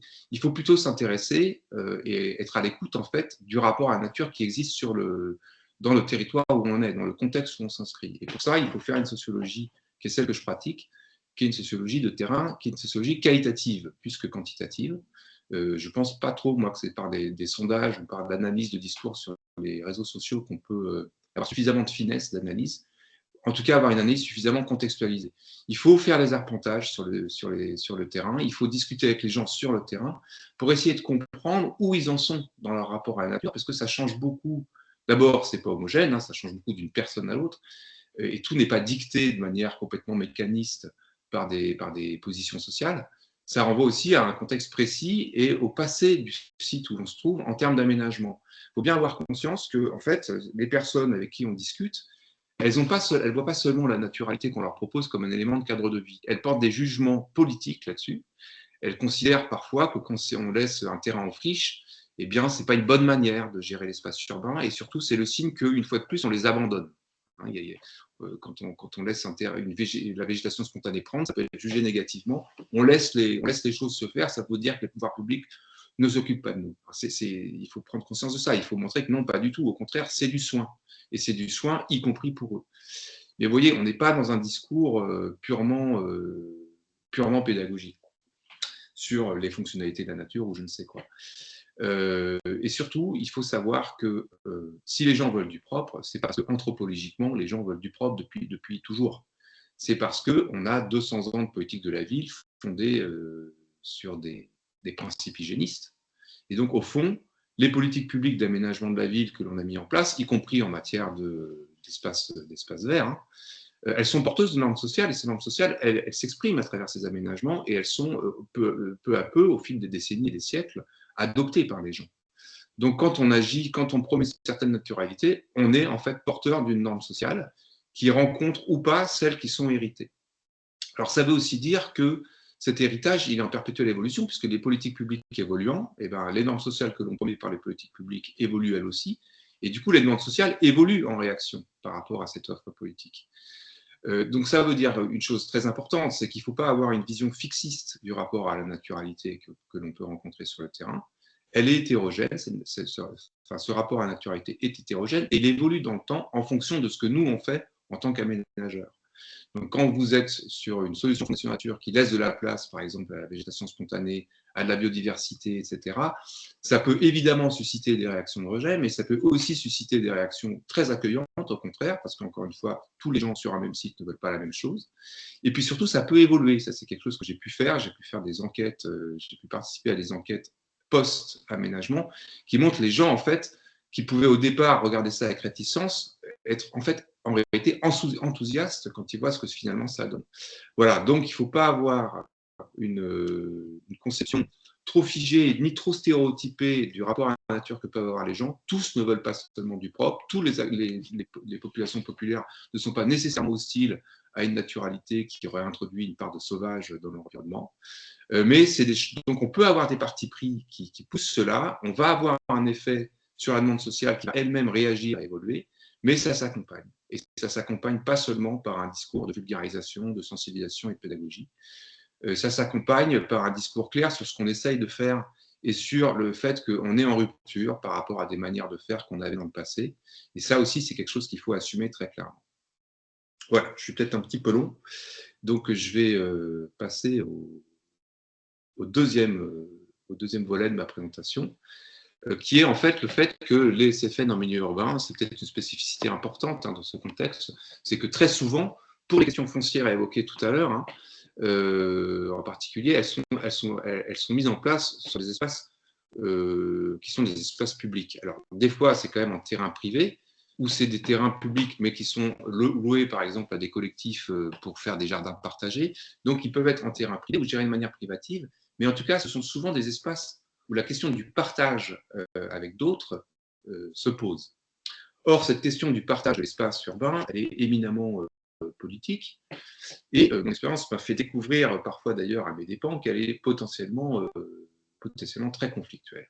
C'est-à-dire qu'en fait, on pourrait penser d'emblée, au départ, et c'est d'ailleurs peut-être naïvement ce que je pensais il y a une dizaine d'années, que quand on crée une solution fondée sur la nature, et que ce faisant, on crée un nouvel espace public, par exemple, qui jusque-là était une friche urbaine appropriée par très peu de gens. On l'ouvre au public, on se dit bah, c'est que du bénéf, quoi. C'est-à-dire que les gens vont être d'accord, on leur offre un espace nouveau, etc.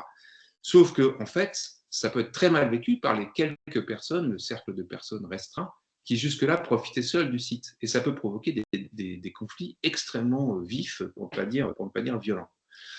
Donc c'est une question compliquée, d'autant qu'en réalité, parfois chez une même personne, il y a des convictions et des principes politiques qui s'opposent sur cette question du partage de l'espace, et en particulier de l'espace renaturé. Il y a un premier principe qui est très présent quand on discute de ça avec les personnes sur le terrain, c'est qu'il y a une conviction civique que quand on renature, eh bien, il faut renaturer pour tout le monde. Donc là, ça renvoie à la question de l'équité, qui était évoquée par Charlotte tout à l'heure. Ça renvoie à la question de la justice environnementale. Donc c'est une conviction très partagée, très naturelle d'une certaine façon, qui consiste à dire il faut créer de la nature et ouvrir des espaces renaturés avec de la naturalité partout, y compris et surtout peut-être dans les territoires défavorisés. Mais en même temps, il y a une autre conviction tout à fait différente qui renvoie à un autre ordre moral, qui est d'une certaine façon le droit au retrait, le droit à l'altérité, le droit à être différent, le droit à être marginal. Et donc, il y a cette idée aussi que dans l'espace urbain, et quand on fait des SFN, ça peut participer à ça, il faut ménager des espaces en marge ou pour la marge. Alors, quand on parle de marge, c'est à la fois la marge sociale, les marginaux, hein, les gens qui sont différents, les gens qui ont des modes de vie différents, qui ont besoin parfois d'être tranquilles, de s'isoler, mais ça renvoie aussi aux non-humains, c'est-à-dire à la faune et à la flore à laquelle il faut aussi laisser une place. Et ça, c'est une préoccupation que l'on trouve beaucoup quand on discute avec les gens, et contrairement à ce que disent les banlieusien, c'est une préoccupation qu'on rencontre aussi quand on rencontre des gens qui sont ici des classes populaires. Donc cette idée qu'il faut laisser de la place à la marge, elle est présente, mais vous comprenez bien qu'elle s'oppose au premier principe d'ouverture à tous.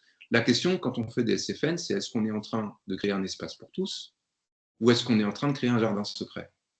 Et il faut les deux.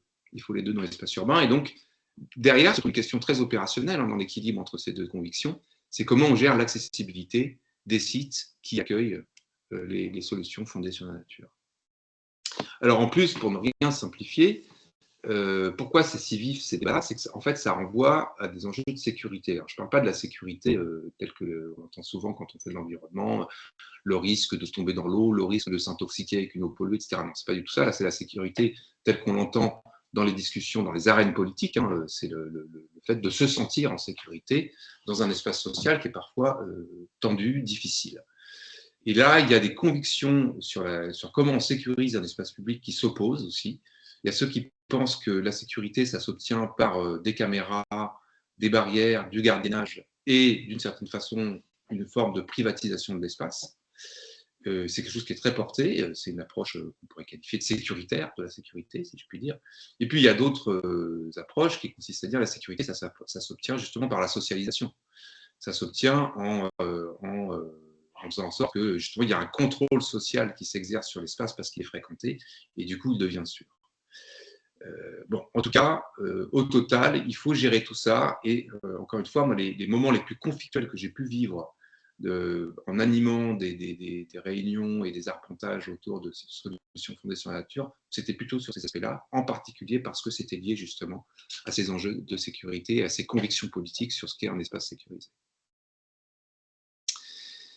Et puis, dernier aspect que je voulais aborder, et qui a été un petit peu abordé précédemment aussi, c'est que les enjeux organisationnels et managériaux, en fait, qui sont engagés dans les démarches de mise en œuvre des SFN. Alors, pourquoi? Parce que quand vous mettez en place une solution fondée sur la nature, eh bien, vous êtes nécessairement dans une dynamique de changement, à la fois sur le plan technique, c'est-à-dire que vous allez promouvoir une manière de gérer l'espace urbain un peu nouvelle, un peu différente de ce qui se faisait jusqu'à présent, en particulier quand vous réintroduisez la question de la naturalité, mais aussi parce que parfois, en faisant une SFN, vous créez ou vous renouvelez la manière de gérer un espace public. Et donc, ça renvoie à des redistributions de responsabilités entre services, et quand on parle de responsabilité, on parle aussi de budget.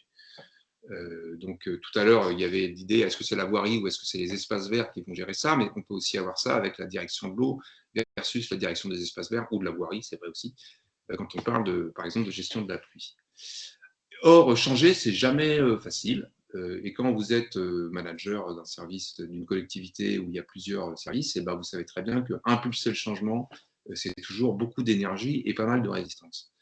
Alors, en termes de résistance, d'ailleurs, je le dis au passage, il y a un outil, enfin un levier de non-changement, donc un frein en fait, qui va être mobilisé très souvent, c'est précisément le fait de arguer d'une demande sociale qui serait conservatrice. Hein, ah non, non, écoutez, on ne va pas gérer la végétation autrement que ce qu'on a toujours fait, parce que ce qu'on fait, c'est ce que les gens veulent. Donc là, il y a toujours cet argument, les gens veulent, les gens demandent, et puis vous complétez la phrase avec ce qui vous arrange pour justifier vos pratiques et ne pas les faire évoluer. Alors bien sûr, comme on a vu tout à l'heure que les demandes sociales sont héritées des politiques qu'on a conduites jusqu'à présent, il y a une part de vrai là-dedans. Quand vous avez entretenu un espace vert à la tondeuse pendant des décennies, bah, si vous vous mettez à faire autrement, les gens au début peuvent trouver un peu bizarre, ou plutôt une partie des gens peuvent trouver ça un petit peu déplaisant, tandis que d'autres vont applaudir. Il ne faut jamais perdre de vue cela. En fait, la demande sociale, elle a bon dos. Moi, ce que je peux constater, c'est que les gens les moins ouverts au changement, ce n'est pas forcément les administrés. Ça peut être aussi les services eux-mêmes. Ça peut être aussi les services eux-mêmes. Alors là, ça renvoie à des questions qui sont souvent interprétées comme des enjeux au fond, de coordination. C'est-à-dire qu'il faudrait que les services se coordonnent mieux. Ils sont trop cloisonnés les uns par rapport aux autres. Les politiques publiques sont trop sectorielles, ça a été souligné tout à l'heure.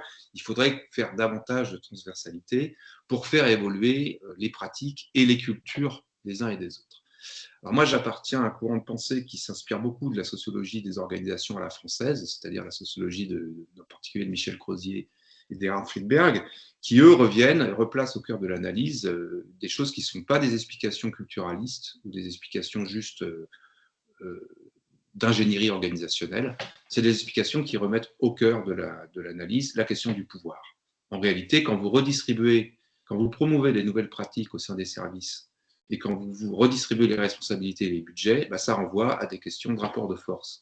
Donc, si la biodiversité, par exemple, n'est pas souvent prioritaire dans les institutions, comme ça a été souligné tout à l'heure, ce n'est pas seulement une question culturelle, c'est d'abord une question de minorité, de position minoritaire de la question de la biodiversité dans les rapports de force politiques au sein des élus, mais aussi dans les rapports de force managériaux au sein des services. Et donc là, il y a un point très important, c'est que si vous voulez promouvoir les SFN, il faut du portage politique, pas seulement pour convaincre les administrés, mais peut-être surtout pour faire bouger la machine, pour faire bouger les services, et pour avoir des impulsions managériales relayées par les directions générales des services suffisamment fortes pour bouger les arbitrages, pour bouger les lignes de rapport de force, pour faire bouger les lignes, quoi, et faire en sorte que, du coup, les pratiques évoluent et les moyens aussi soient ventilés de telle sorte qu'elles puissent évoluer. Et ça renvoie à tout autre champ de sciences sociales que ceux que j'ai mobilisés dans les diapos précédentes. C'est vraiment quelque chose qui renvoie à la socio des organisations. Voilà, je crois que j'ai fini.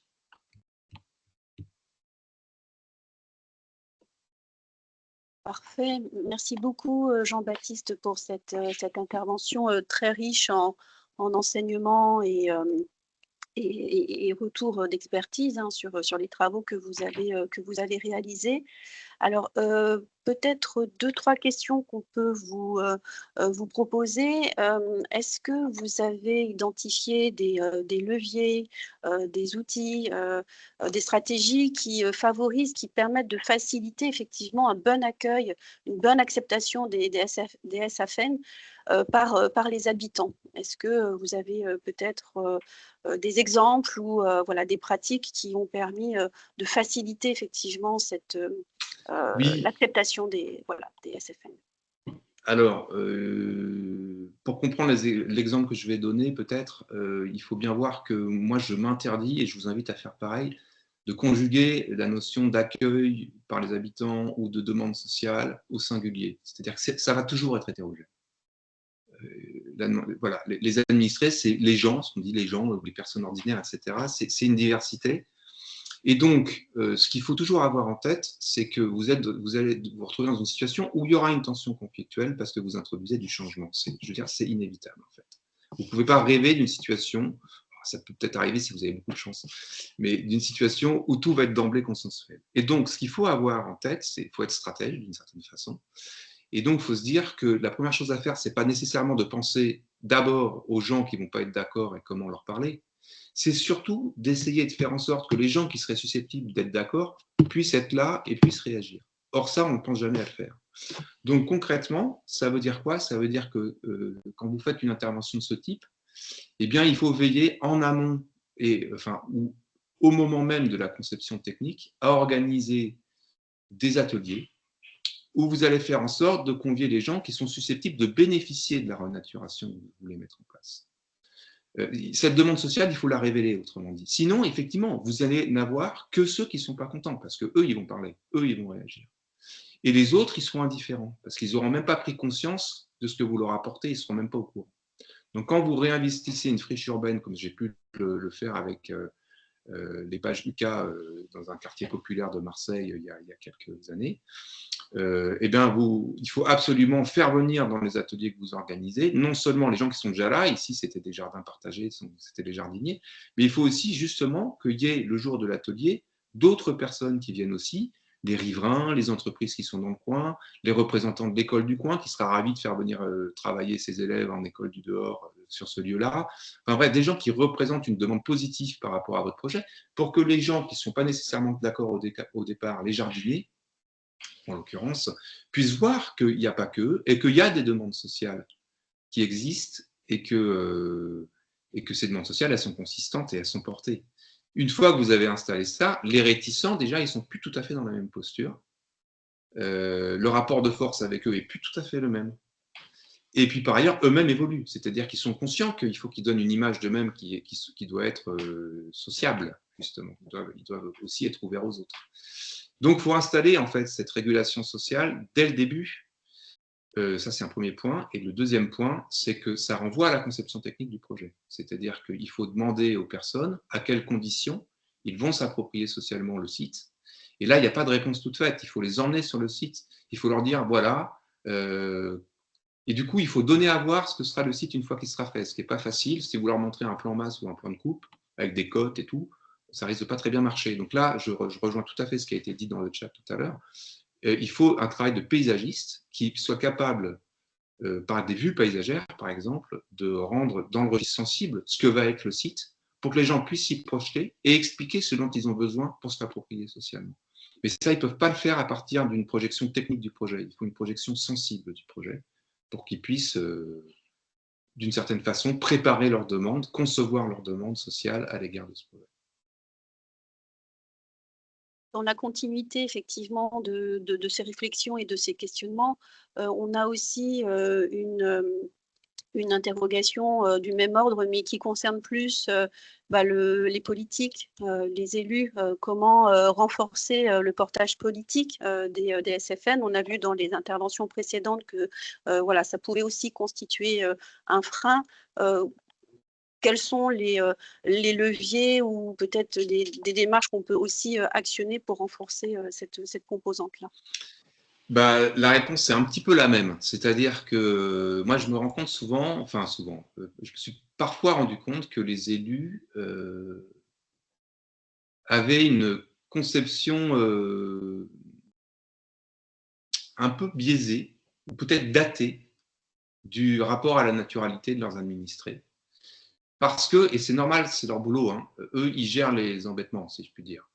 Et donc, eux, ils pensent d'abord à ceux qui ne sont pas contents, qui ne vont pas être contents, etc. Donc, typiquement, cette idée que les gens veulent une naturalité très domestiquée, voire pas de naturalité, mais veulent du propre, veulent des aménagements sportifs, etc. Je pense toujours à ce cas de Marseille que j'évoquais tout à l'heure.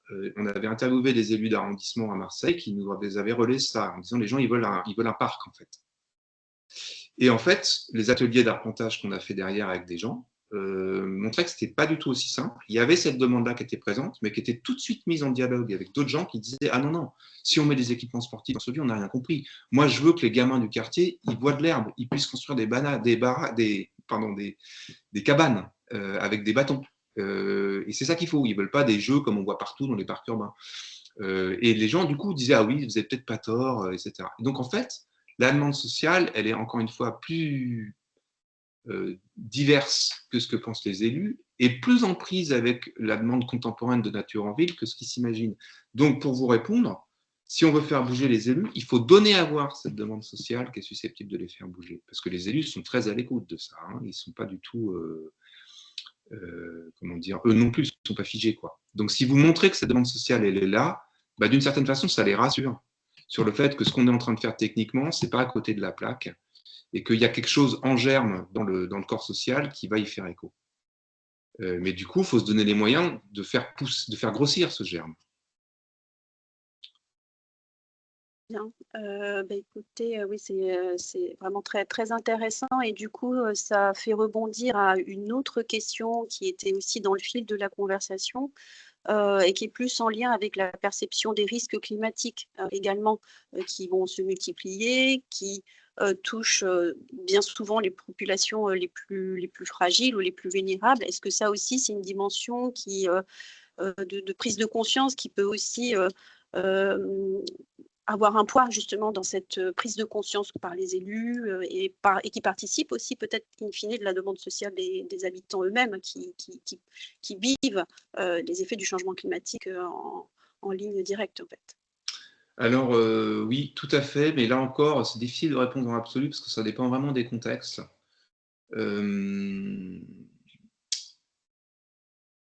quand j'ai travaillé en Île-de-France, on voit que là, il y a un discours qui est relativement bien. Et puis, j'ai travaillé aussi en Isère. Il y a un discours qui semble être, qui commence à percoler dans les publics. C'est le discours sur les fonctionnalités de la nature, des écosystèmes, et sur voilà, le changement climatique. Les gens commencent à le voir arriver. Quand on parle du risque inondation, quand on parle de l'aggravation du risque d'inondation par le changement climatique, là, on reste souvent quand même sur des enjeux de sécurité et par une manière de problématiser les choses par les élus qui vont quand même être plus, disons, d'emblée portés par les solutions dites dures que par les solutions fondées sur la nature, notamment parce qu'ils pressentent, et sans doute quand même en partie à juste titre, que les gens, c'est d'abord ce qu'ils attendent. C'est très différent quand on parle de la problématique de l'îlot de chaleur et de la sécheresse. Alors là, pour le coup, au contraire, ce que j'ai pu voir là encore quand j'ai travaillé sur l'agglomération de Marseille, c'est que la perspective du changement climatique et même ses manifestations tangibles actuelles exacerbe la demande de nature en ville. C'est-à-dire que là, pour le coup, on a à la fois du côté des élus et des publics avec lesquels j'ai pu interagir, une demande de nature qui est tellement forte d'ailleurs qu'il faut prendre garde, faut vraiment prendre soin de quelle naturalité veulent les gens. Il y a des conflits très durs, par exemple, quand vous restaurez le cours d'une rivière en lui donnant plus de place. Dans un premier temps, vous allez faire table rase de la végétation présente et même des arbres. Et alors là, ça peut complètement bloquer le projet parce que les gens ne comprennent pas comment, dans un contexte de changement climatique, on vire des arbres qui sont source de fraîcheur et d'ombrage. Donc là, il y a vraiment un enjeu très important qui n'est pas qu'un enjeu d'explication, qui est un enjeu aussi de négociation et de prise en compte de cette demande pour faire évoluer les projets, pour montrer qu'on ménage en fait la nature qui est déjà en place. Parce qu'encore une fois, ce genre d'opérations qui font un peu table rase de la végétation déjà présente, dans l'espoir qu'une autre plus adaptée pousse ensuite, on le fait pour de bonnes raisons, eh bien, en contexte de changement climatique, ça suscite des incompréhensions très fortes, viscérales. Et donc, voilà, là, c'est un point de vigilance très, très important. Merci beaucoup pour ces retours et cette mise en perspective effectivement des enseignements qui sont effectivement associés à la composante des sciences sociales. On n'a pas pu traiter toutes les questions dans le fil de la conversation, donc je vous invite, Jean-Baptiste, si vous pouvez, de compléter Je vais essayer. Les questions et les quelques éléments en réaction suite à votre intervention. Merci beaucoup pour votre intervention. Et je vais laisser maintenant la main à Marc, cette fois pour un registre de panorama justement des solutions. Et je pense que les éléments évoqués dans les interventions précédentes vont peut-être aussi faire écho aux solutions que tu nous partages et avec aussi un petit focus sur l'outil Regreen. Je te laisse la main. Merci Sandra. Bonjour à toutes et à tous, j'espère que vous m'entendez bien. J'ai des soucis de partage de ma présentation, donc je pense que Sandra, si tu peux partager, ça sera plus simple et on ne sera pas en décalage. Donc je fais partie de l'équipe de l'Agence régionale de la biodiversité, je suis écologue. Et ce que je vous propose donc, pour cette dernière séquence, c'est un panorama de bonnes pratiques. Donc ça fait partie de nos missions à l'ARB Île-de-France, c'est essayer de mettre en lumière ce qui se fait de bien sur le territoire. Donc c'est difficile de cocher toutes les cases, mais la commande c'était vous présenter des exemples franciliens, qui soient urbains ou périurbains, à l'échelle projet ou à l'échelle un petit peu plus territoriale, qui évidemment concerne l'adaptation au changement climatique, mais aussi la biodiversité, etc. Vous voyez que l'entonnoir se réduit, mais on a quand même quelques projets qui essaient de combiner tout ça. Et évidemment, comme tu disais, Sandra, ça fait écho avec les interventions précédentes. Tous les projets sont différents, sont portés différemment. C'est difficile d'y voir un fil directeur. Il n'y a pas d'exemple parfait non plus, c'est aussi ce qu'il faut essayer de retenir. Donc c'est pour ça qu'il faut regarder un petit peu un ensemble de projets pour essayer de se faire une idée de à quoi ressembleraient les solutions fondées sur la nature un petit peu idéales sur l'ensemble du territoire. Donc on peut commencer par un premier focus gestion des inondations et du ruissellement, qui est quand même un volet déjà pas mal financé par les agences de l'eau. Donc c'est vrai qu'on retrouve plusieurs projets. Le premier, on va à Carrières-sous-Poissy. dans les Yvelines, avec une zone d'expansion de crue qui a été réalisée sur la commune, gérée par le département. On est sur 113 hectares, donc un foncier quand même important. L'historique ici, c'est les crues des années fin des années 1800, début des années 1900 et jusqu'à 1968, la dernière grande crue, et donc une logique de protection des habitants ici. Et puis aussi un foncier qui est disponible parce qu'on est sur une ancienne zone polluée, en partie inconstructible, puis polluée par vous savez, les anciens épandages de boue de stations d'épuration, hein, comme on en a dans plusieurs coins dans les Yvelines. Et donc un foncier quelque part idéal pour développer des espaces de nature. Et donc c'est aujourd'hui une zone d'expansion de crue, puis aussi un espace récréatif pour les habitants. Plusieurs millions d'euros, quand même, on est sur 24 millions d'euros de projet. Donc c'est aussi le coût est aussi une vraie question, la mobilisation du foncier aussi. Mais c'est un outil qu'on voit de plus en plus, ces zones d'expansion de crue. Notre star francilienne, c'est un petit peu la zone du Vinois à Gonesse, qui est assez connue parce qu'elle est en milieu encore plus urbanisé, mais plus petite. Mais il y a d'autres communes qui s'y mettent.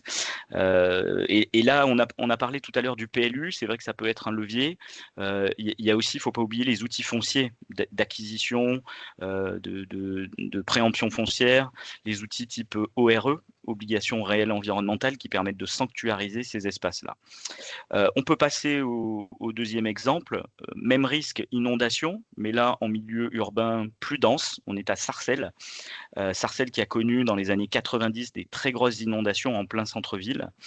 Et là, une politique qui est mise en œuvre de renaturation des cours d'eau par le SIA, le syndicat intercommunal d'aménagement hydraulique, avec qui je crois Jean-Baptiste Narcy a travaillé, avec une forte dimension inondation, mais aussi sociale. Hein. On est en plein centre-ville, des gens qui ont un peu perdu la mémoire de ces cours d'eau qui ont été canalisés, enterrés. Vous voyez la photo avant-après. Et donc un projet plus petit, on est sur 160 mètres de restauration avec des techniques de génie écologique.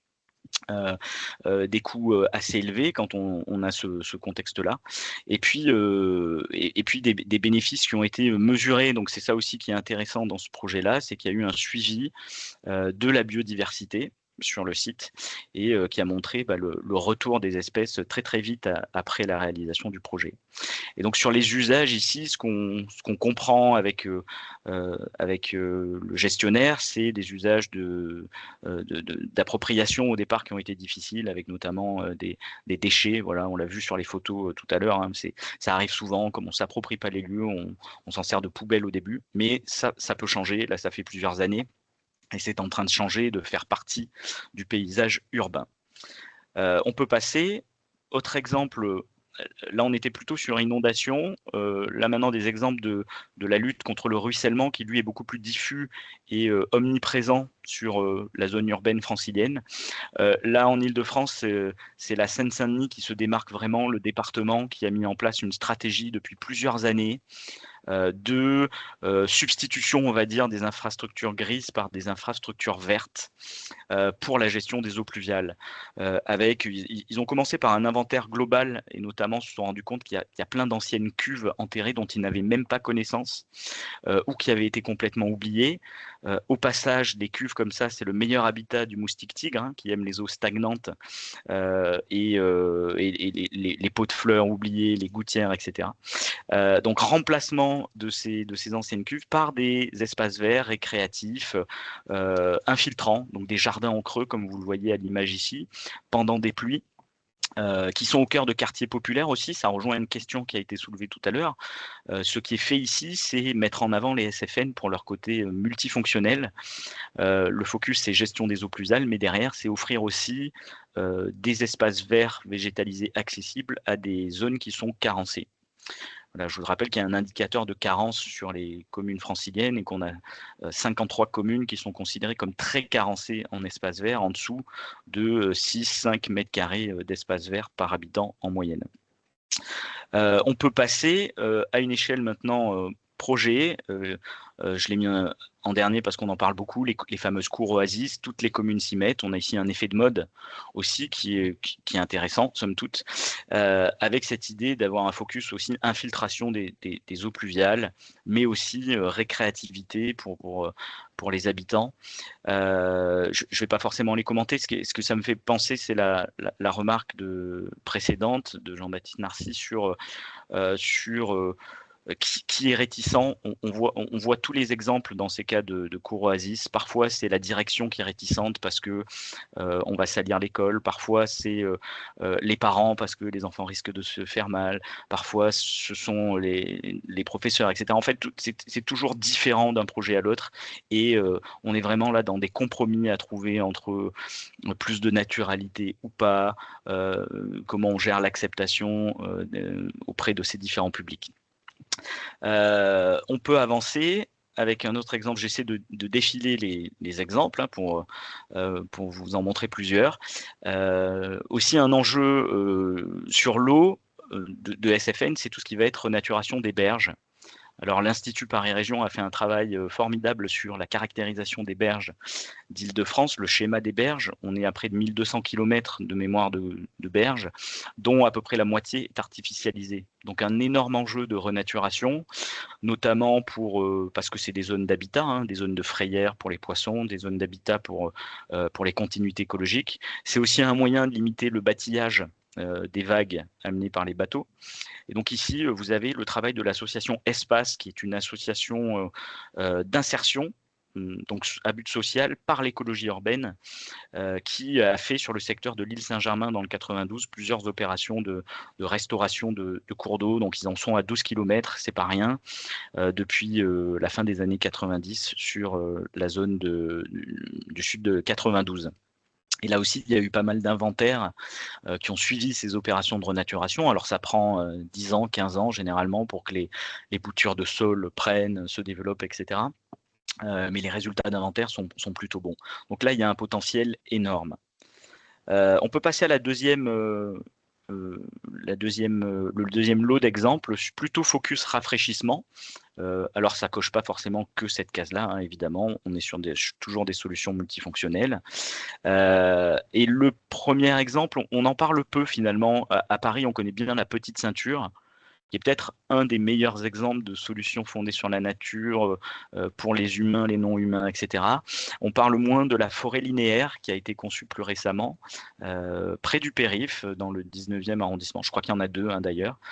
On est sur un corridor végétal de 300 mètres, donc à peu près 1,5 hectare, largement végétalisé, dont l'objectif ici était de réduire les nuisances de cette zone-là du périphérique, donc la pollution, la chaleur, le bruit, etc. Et donc le projet est assez intéressant, il s'inscrit dans le cadre d'une ZAC. Pour autant, le point qu'on peut souligner ici, c'est pour l'instant, il n'y a pas eu de suivi, en tout cas à ma connaissance, de l'efficacité de cette opération-là en termes de rafraîchissement. Je sais qu'il y a eu une visite du CAUE 75 qui a été documentée sur des mesures de bruit, où il y a un petit effet de diminution du bruit, mais ce n'est pas exceptionnel non plus. On est plutôt sur de l'effet placebo que de l'effet réel. Et par contre, sur le rafraîchissement, a priori, ça fonctionne, mais je n'ai pas les mesures. On peut avancer sur un projet un peu star, entre guillemets, parce qu'il a beaucoup fait parler de lui, parce que c'est des projets assez symboliques. C'est celui de la forêt urbaine place de la Catalogne, aussi mis en œuvre par la mairie de Paris. Là, ce qui est saisissant, c'est le contraste avant-après. Et on a besoin de ce type de projet-là, voilà, pour montrer c'est possible, ça se fait, on peut vraiment transformer les espaces urbains. On était sur à peu près 11 000 m² d'espaces minéraux, cette place de la Catalogne, avec vraiment dessiné pour ça, pour sa minéralité, qui a été transformée avec en 4000 m² de micro-forêt urbaine. Là aussi, on est sur un effet de mode dont on pourrait parler longuement. C'est à peu près 500 arbres, tiges qui ont été plantés, à la fois des essences locales, mais aussi des essences méditerranéennes, ou plus méridionales en tout cas, pour essayer de résister au changement climatique. Donc un projet intéressant. Les questionnements, c'est quoi aujourd'hui? On pourrait soulever il y a plus de 6000 mètres cubes de terre qui ont été utilisés. Des informations qu'on a récoltées sont de la terre agricole. Voilà, il y a un enjeu aussi sur les SFN de faire du réemploi de terre, d'essayer de mettre de l'économie circulaire aussi dans ces projets-là, parce que et ça c'est valable pour la nature en ville en général, elle a parfois des impacts délocalisés dans d'autres endroits pour aller s'approvisionner notamment en terre, et ça c'est un enjeu réel aujourd'hui si on veut faire de la nature en ville de la renaturation. C'est instrumenté ici, il y a une station météo pour mesurer le rafraîchissement. On peut passer aux exemples suivants. Et je voulais vous montrer un exemple à l'échelle d'un bâtiment. Alors, est-ce qu'on considère que les toitures végétalisées, les bâtiments végétalisés sont des SFN? J'y répondrai pas là. Dans certains cas, non. Dans certains cas, peut-être. Nous, on a fait une étude de 3 ans sur des toitures végétalisées. Et on s'est rendu compte là aussi qu'il y a un gradient énorme entre des toitures végétalisées qui sont de la peinture verte, entre guillemets, et d'autres qui sont faites selon des principes liés à la biodiversité, au génie écologique, et où on commence à avoir des choses intéressantes qui rendent des services aussi. Et sur ce bâtiment de l'École des sciences et de la biodiversité, qui est assez médiatisé aussi à Boulogne-Billancourt, il y a eu cet effort là on est dans la vraie co-conception, écologue, architecte, paysagiste, on en parlait tout à l'heure, pour essayer de recréer un écosystème fonctionnel sur le toit, dont une petite forêt, un petit boisement urbain, je ne devrais pas utiliser le terme forêt, mais un boisement sur le toit qui s'avère assez efficace en termes de réduction de la chaleur. Et dans notre étude, ça fait partie des toitures qui abritaient le plus d'espèces en moyenne de plantes et d'insectes pour la qualité de sa prairie. Donc je crois que vous avez une photo après, si on peut passer de nous lors d'une formation sur ce toit. Voilà, on ne se croirait pas sur un toit en plein milieu de Boulogne-Billancourt. C'est assez intéressant et c'est évidemment accessible aux enfants qui sont dans l'école. Beaucoup de bâtiments végétalisés sont dans des écoles aussi, ce qui serait intéressant de creuser la question justement du lien avec l'usage que peuvent en avoir les enfants. On peut passer au troisième volet d'exemple. Focus plutôt biodiversité, gestion douce. On parlait tout à l'heure de naturalité. Le premier exemple, c'est, si tu peux passer, Sandra, ça doit être, voilà, c'est Épinay-sur-Seine. Un projet assez intéressant parce qu'il a lieu sur une friche. Les friches, on en parle beaucoup aujourd'hui, notamment par rapport aux ânes et aux besoins de densification. C'est des espaces qui étaient un peu ciblés comme étant les dents creuses pour densifier. Pour autant, vous savez certainement, c'est des espaces qui s'avèrent aussi très riches pour certains en biodiversité et qui parfois ont déjà de grands arbres qui rafraîchissent, etc. Et donc sur ce site-là, la ville avait un projet de construction d'une école qui a été avorté suite à un diagnostic écologique qui a révélé la présence d'espèces intéressantes. Donc, entre parenthèses, toujours faire un diagnostic écologique.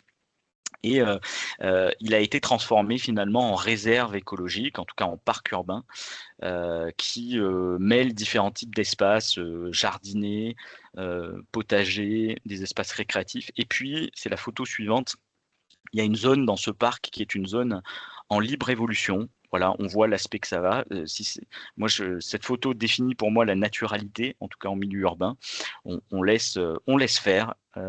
Et c'est intéressant. Alors, j'ai pas d'études sur l'appropriation par les habitants sur ce site-là, mais le rendu est assez intéressant. Il y a un platelage qui passe autour. C'est une zone dans laquelle les habitants vont pas, mais en profitent visuellement. Et donc, il y a aussi cette question de la naturalité qui peut être poussée un petit peu plus loin aujourd'hui dans les solutions fondées sur la nature que des solutions toujours gérées, voire surgérées. L'exemple suivant, on est là plutôt en périurbain, mais c'est un exemple assez important sur 3,5 hectares qui a été porté par notre organisme sœur Île-de-France Nature. C'est à côté de l'hippodrome de Ris-Orangis. et de Fleury-Mérogis. Donc on est à cheval sur 3 villes ici, dans la forêt de Saint-Eutrope, un ancien parking complètement bétonné qui a été, vous le voyez, renaturé entièrement par un retrait de l'enrobé sur 35 cm de sol, et puis un remodelage des sols, une création de mares, etc. Tout un tas de techniques de génie écologique. Et ce, pour la modique somme, si j'ose dire, de 1,4 million d'euros. Ce qui n'est pas beaucoup pour un projet de renaturation avec des artificialisations sur 3,5 hectares, qui montre qu'on peut aussi faire des choses low cost et low tech dans la renaturation dans les SFN, et ce qui est assez prometteur quand la question aussi du financement est assez prégnante aujourd'hui, et en tout cas pas réglée. Donc voilà pour cet exemple-là. Il y en a un autre, on peut passer. Ça, c'est la photo après, vous voyez, après la renaturation. Et le dernier, c'est cet exemple de restauration de parking. Là, on est en milieu dense, en ville dense, à Aubervilliers, dans le quartier de la Maladrerie, donc un quartier populaire aussi, dans lequel des paysagistes, Wagon Landscaping, qui sont assez connus maintenant pour ce type de projet-là, a transformé le parking en jardin de rocailles. Donc vous le voyez, en fait, le bitume a été concassé et a été conservé sur place. Alors c'est une volonté, peut-être qu'il aurait fallu le retirer, le recycler, mais ici c'était la volonté, et on voit sur la photo d'après que ça permet de faire un jardin sec méditerranéen, qui a sa part d'esthétique, et du coup l'idée là, ça me permet de rebondir sur cette intégration des paysagistes. Ils sont souvent à la manœuvre en tant qu'entreprise paysagiste dans ces projets de renaturation, et souvent à jongler entre le besoin de faire quelque chose d'esthétique qui plaise aux gens, qui les intègre, et à la fois de faire quelque chose plus biodiversité, comme le demanderaient les écologues, avec moins d'arrosage, des plantes locales, voire du spontané, etc. Donc on est souvent dans ces SFN en milieu très très urbain, en train de jongler entre ces différentes notions-là. Voilà, comme je vois que le temps défile, on peut passer vite, Sandra, sur les dernières slides, juste pour vous parler d'un outil qu'on a déployé il y a 3 ans et qu'on est en train de mettre à jour, qui s'appelle Regreen. La slide suivante vous montre l'objet de cet outil. En fait, c'était un outil d'aide à la décision pour où est-ce qu'on devrait développer les projets de nature en ville, de SFN, de renaturation, non pas selon une logique opportuniste. En fait, c'est un peu ce qui se passe aujourd'hui. Les cours d'école, c'est le meilleur exemple. C'est une logique politique opportuniste.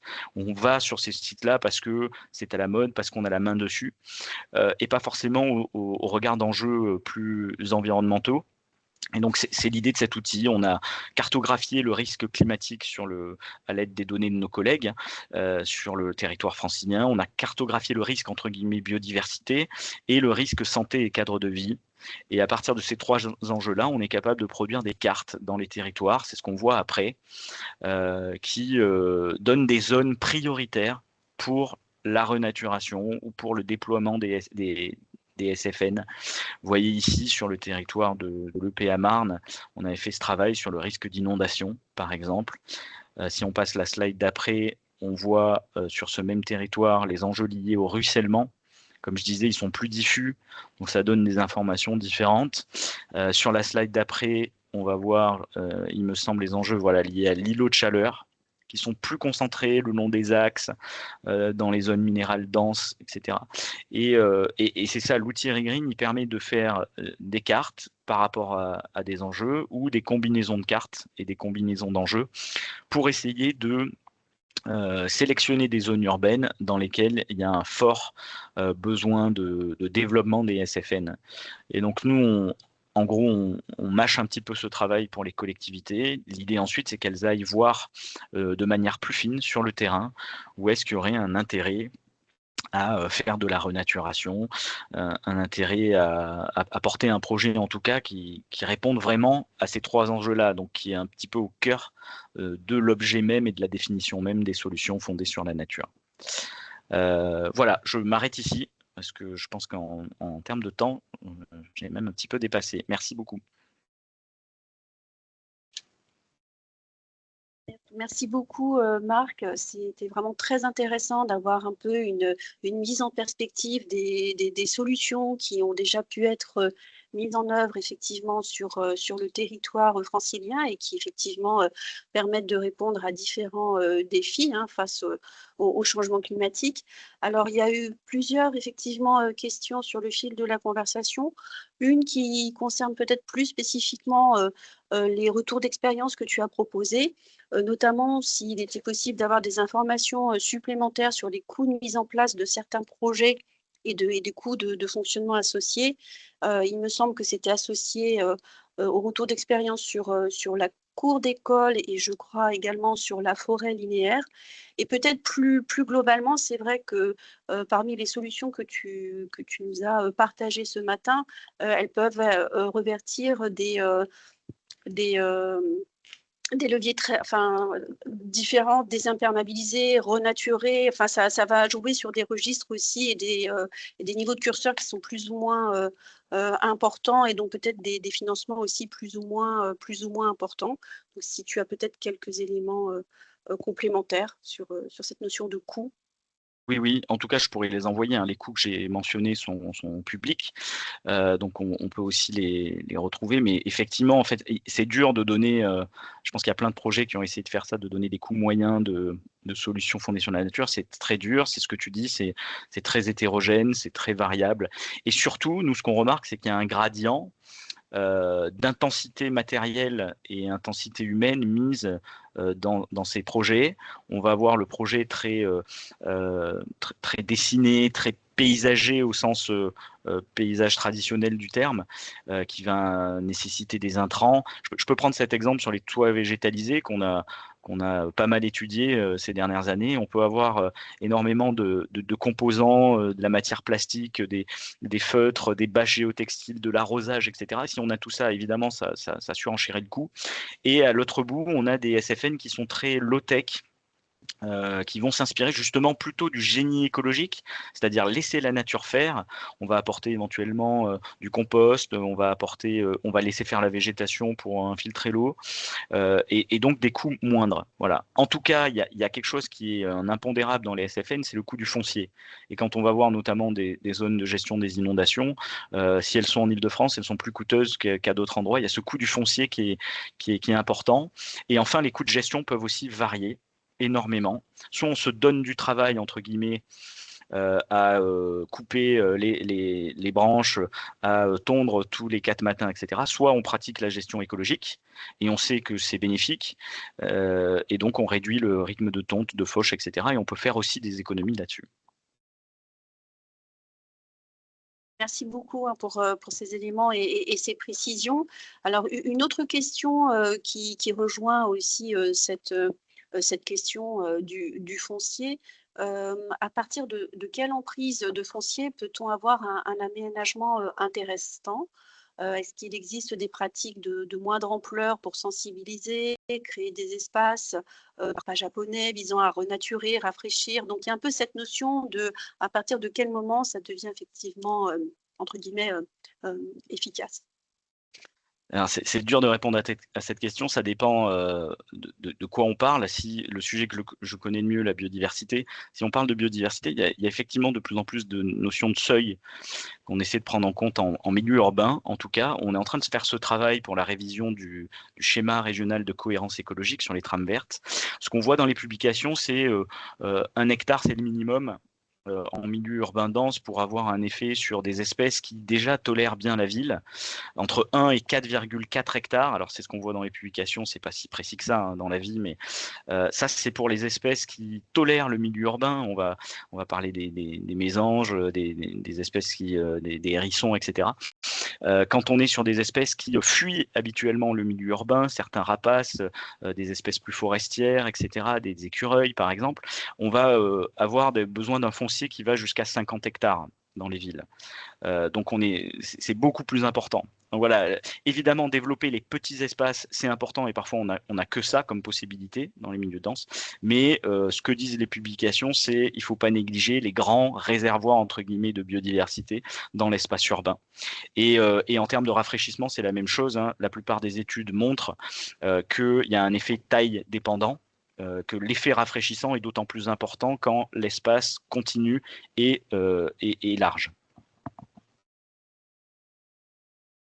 Merci, merci de nouveau pour ces précisions voilà, qui nourrit effectivement les réflexions sur ce volet-là. Peut-être une dernière question en complémentarité de celle que nous venons d'évoquer. Est-ce que les espaces de carrière en secteur urbain sont des pistes efficaces? Je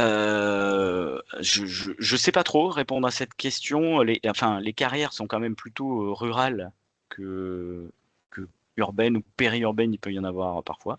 Alors en écologie, on a l'habitude de dire que, en tout cas les publications montrent que les carrières, qui sont des milieux quand même très transformés, peuvent devenir par la suite des milieux sympas pour la biodiversité, parce qu'il y a de l'eau qui va apparaître, parce qu'il y a des falaises qui, notamment pour des hirondelles de rivage, peuvent être intéressantes. Donc il y a certaines espèces qui s'accommodent très très bien des carrières. Et puis les carriers ont acquis quand même beaucoup d'expérience en écologie de la restauration. Voilà. Alors après, est-ce qu'il faut appeler carrière une solution fondée sur la nature? J'en suis pas certain non plus. Je pense qu'on est sur un autre sujet d'aménagement du territoire et d'écologie de la restauration. Très bien. Merci beaucoup d'avoir pu répondre à ces questions qu'on a pu remonter du fil de la conversation. Et encore une fois, on tâchera de compléter, et je t'invite également, Marc, à compléter, si tu peux, les questions qu'on n'aura pas pu relayer. On arrive à la fin de ce webinaire qui a vraiment été très riche et qui a permis d'explorer différents enseignements. Donc, de nouveau, un grand merci à Charlotte Dacuna, Pierre-Antoine Versini, Jean-Baptiste Narcy. Merci beaucoup, Marc, pour ces éléments de partage sur les solutions fondées sur la nature dans les environnements urbains et périurbains. Donc, c'était le dernier rendez-vous de ce cycle de webinaires.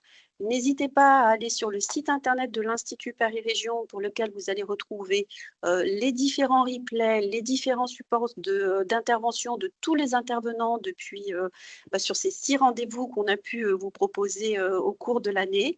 On vous donne rendez-vous en 2026 avec la prochaine publication de l'Observatoire francilien de l'adaptation au changement climatique, qui va justement mettre en visibilité, relayer effectivement les connaissances qu'on aura pu partager tout au long du fil de l'année et tant d'autres. Un grand merci à tous et j'invite les intervenants, s'ils le peuvent, à nous rejoindre juste après pour un rapide débrief. À très bientôt. Merci. Au revoir.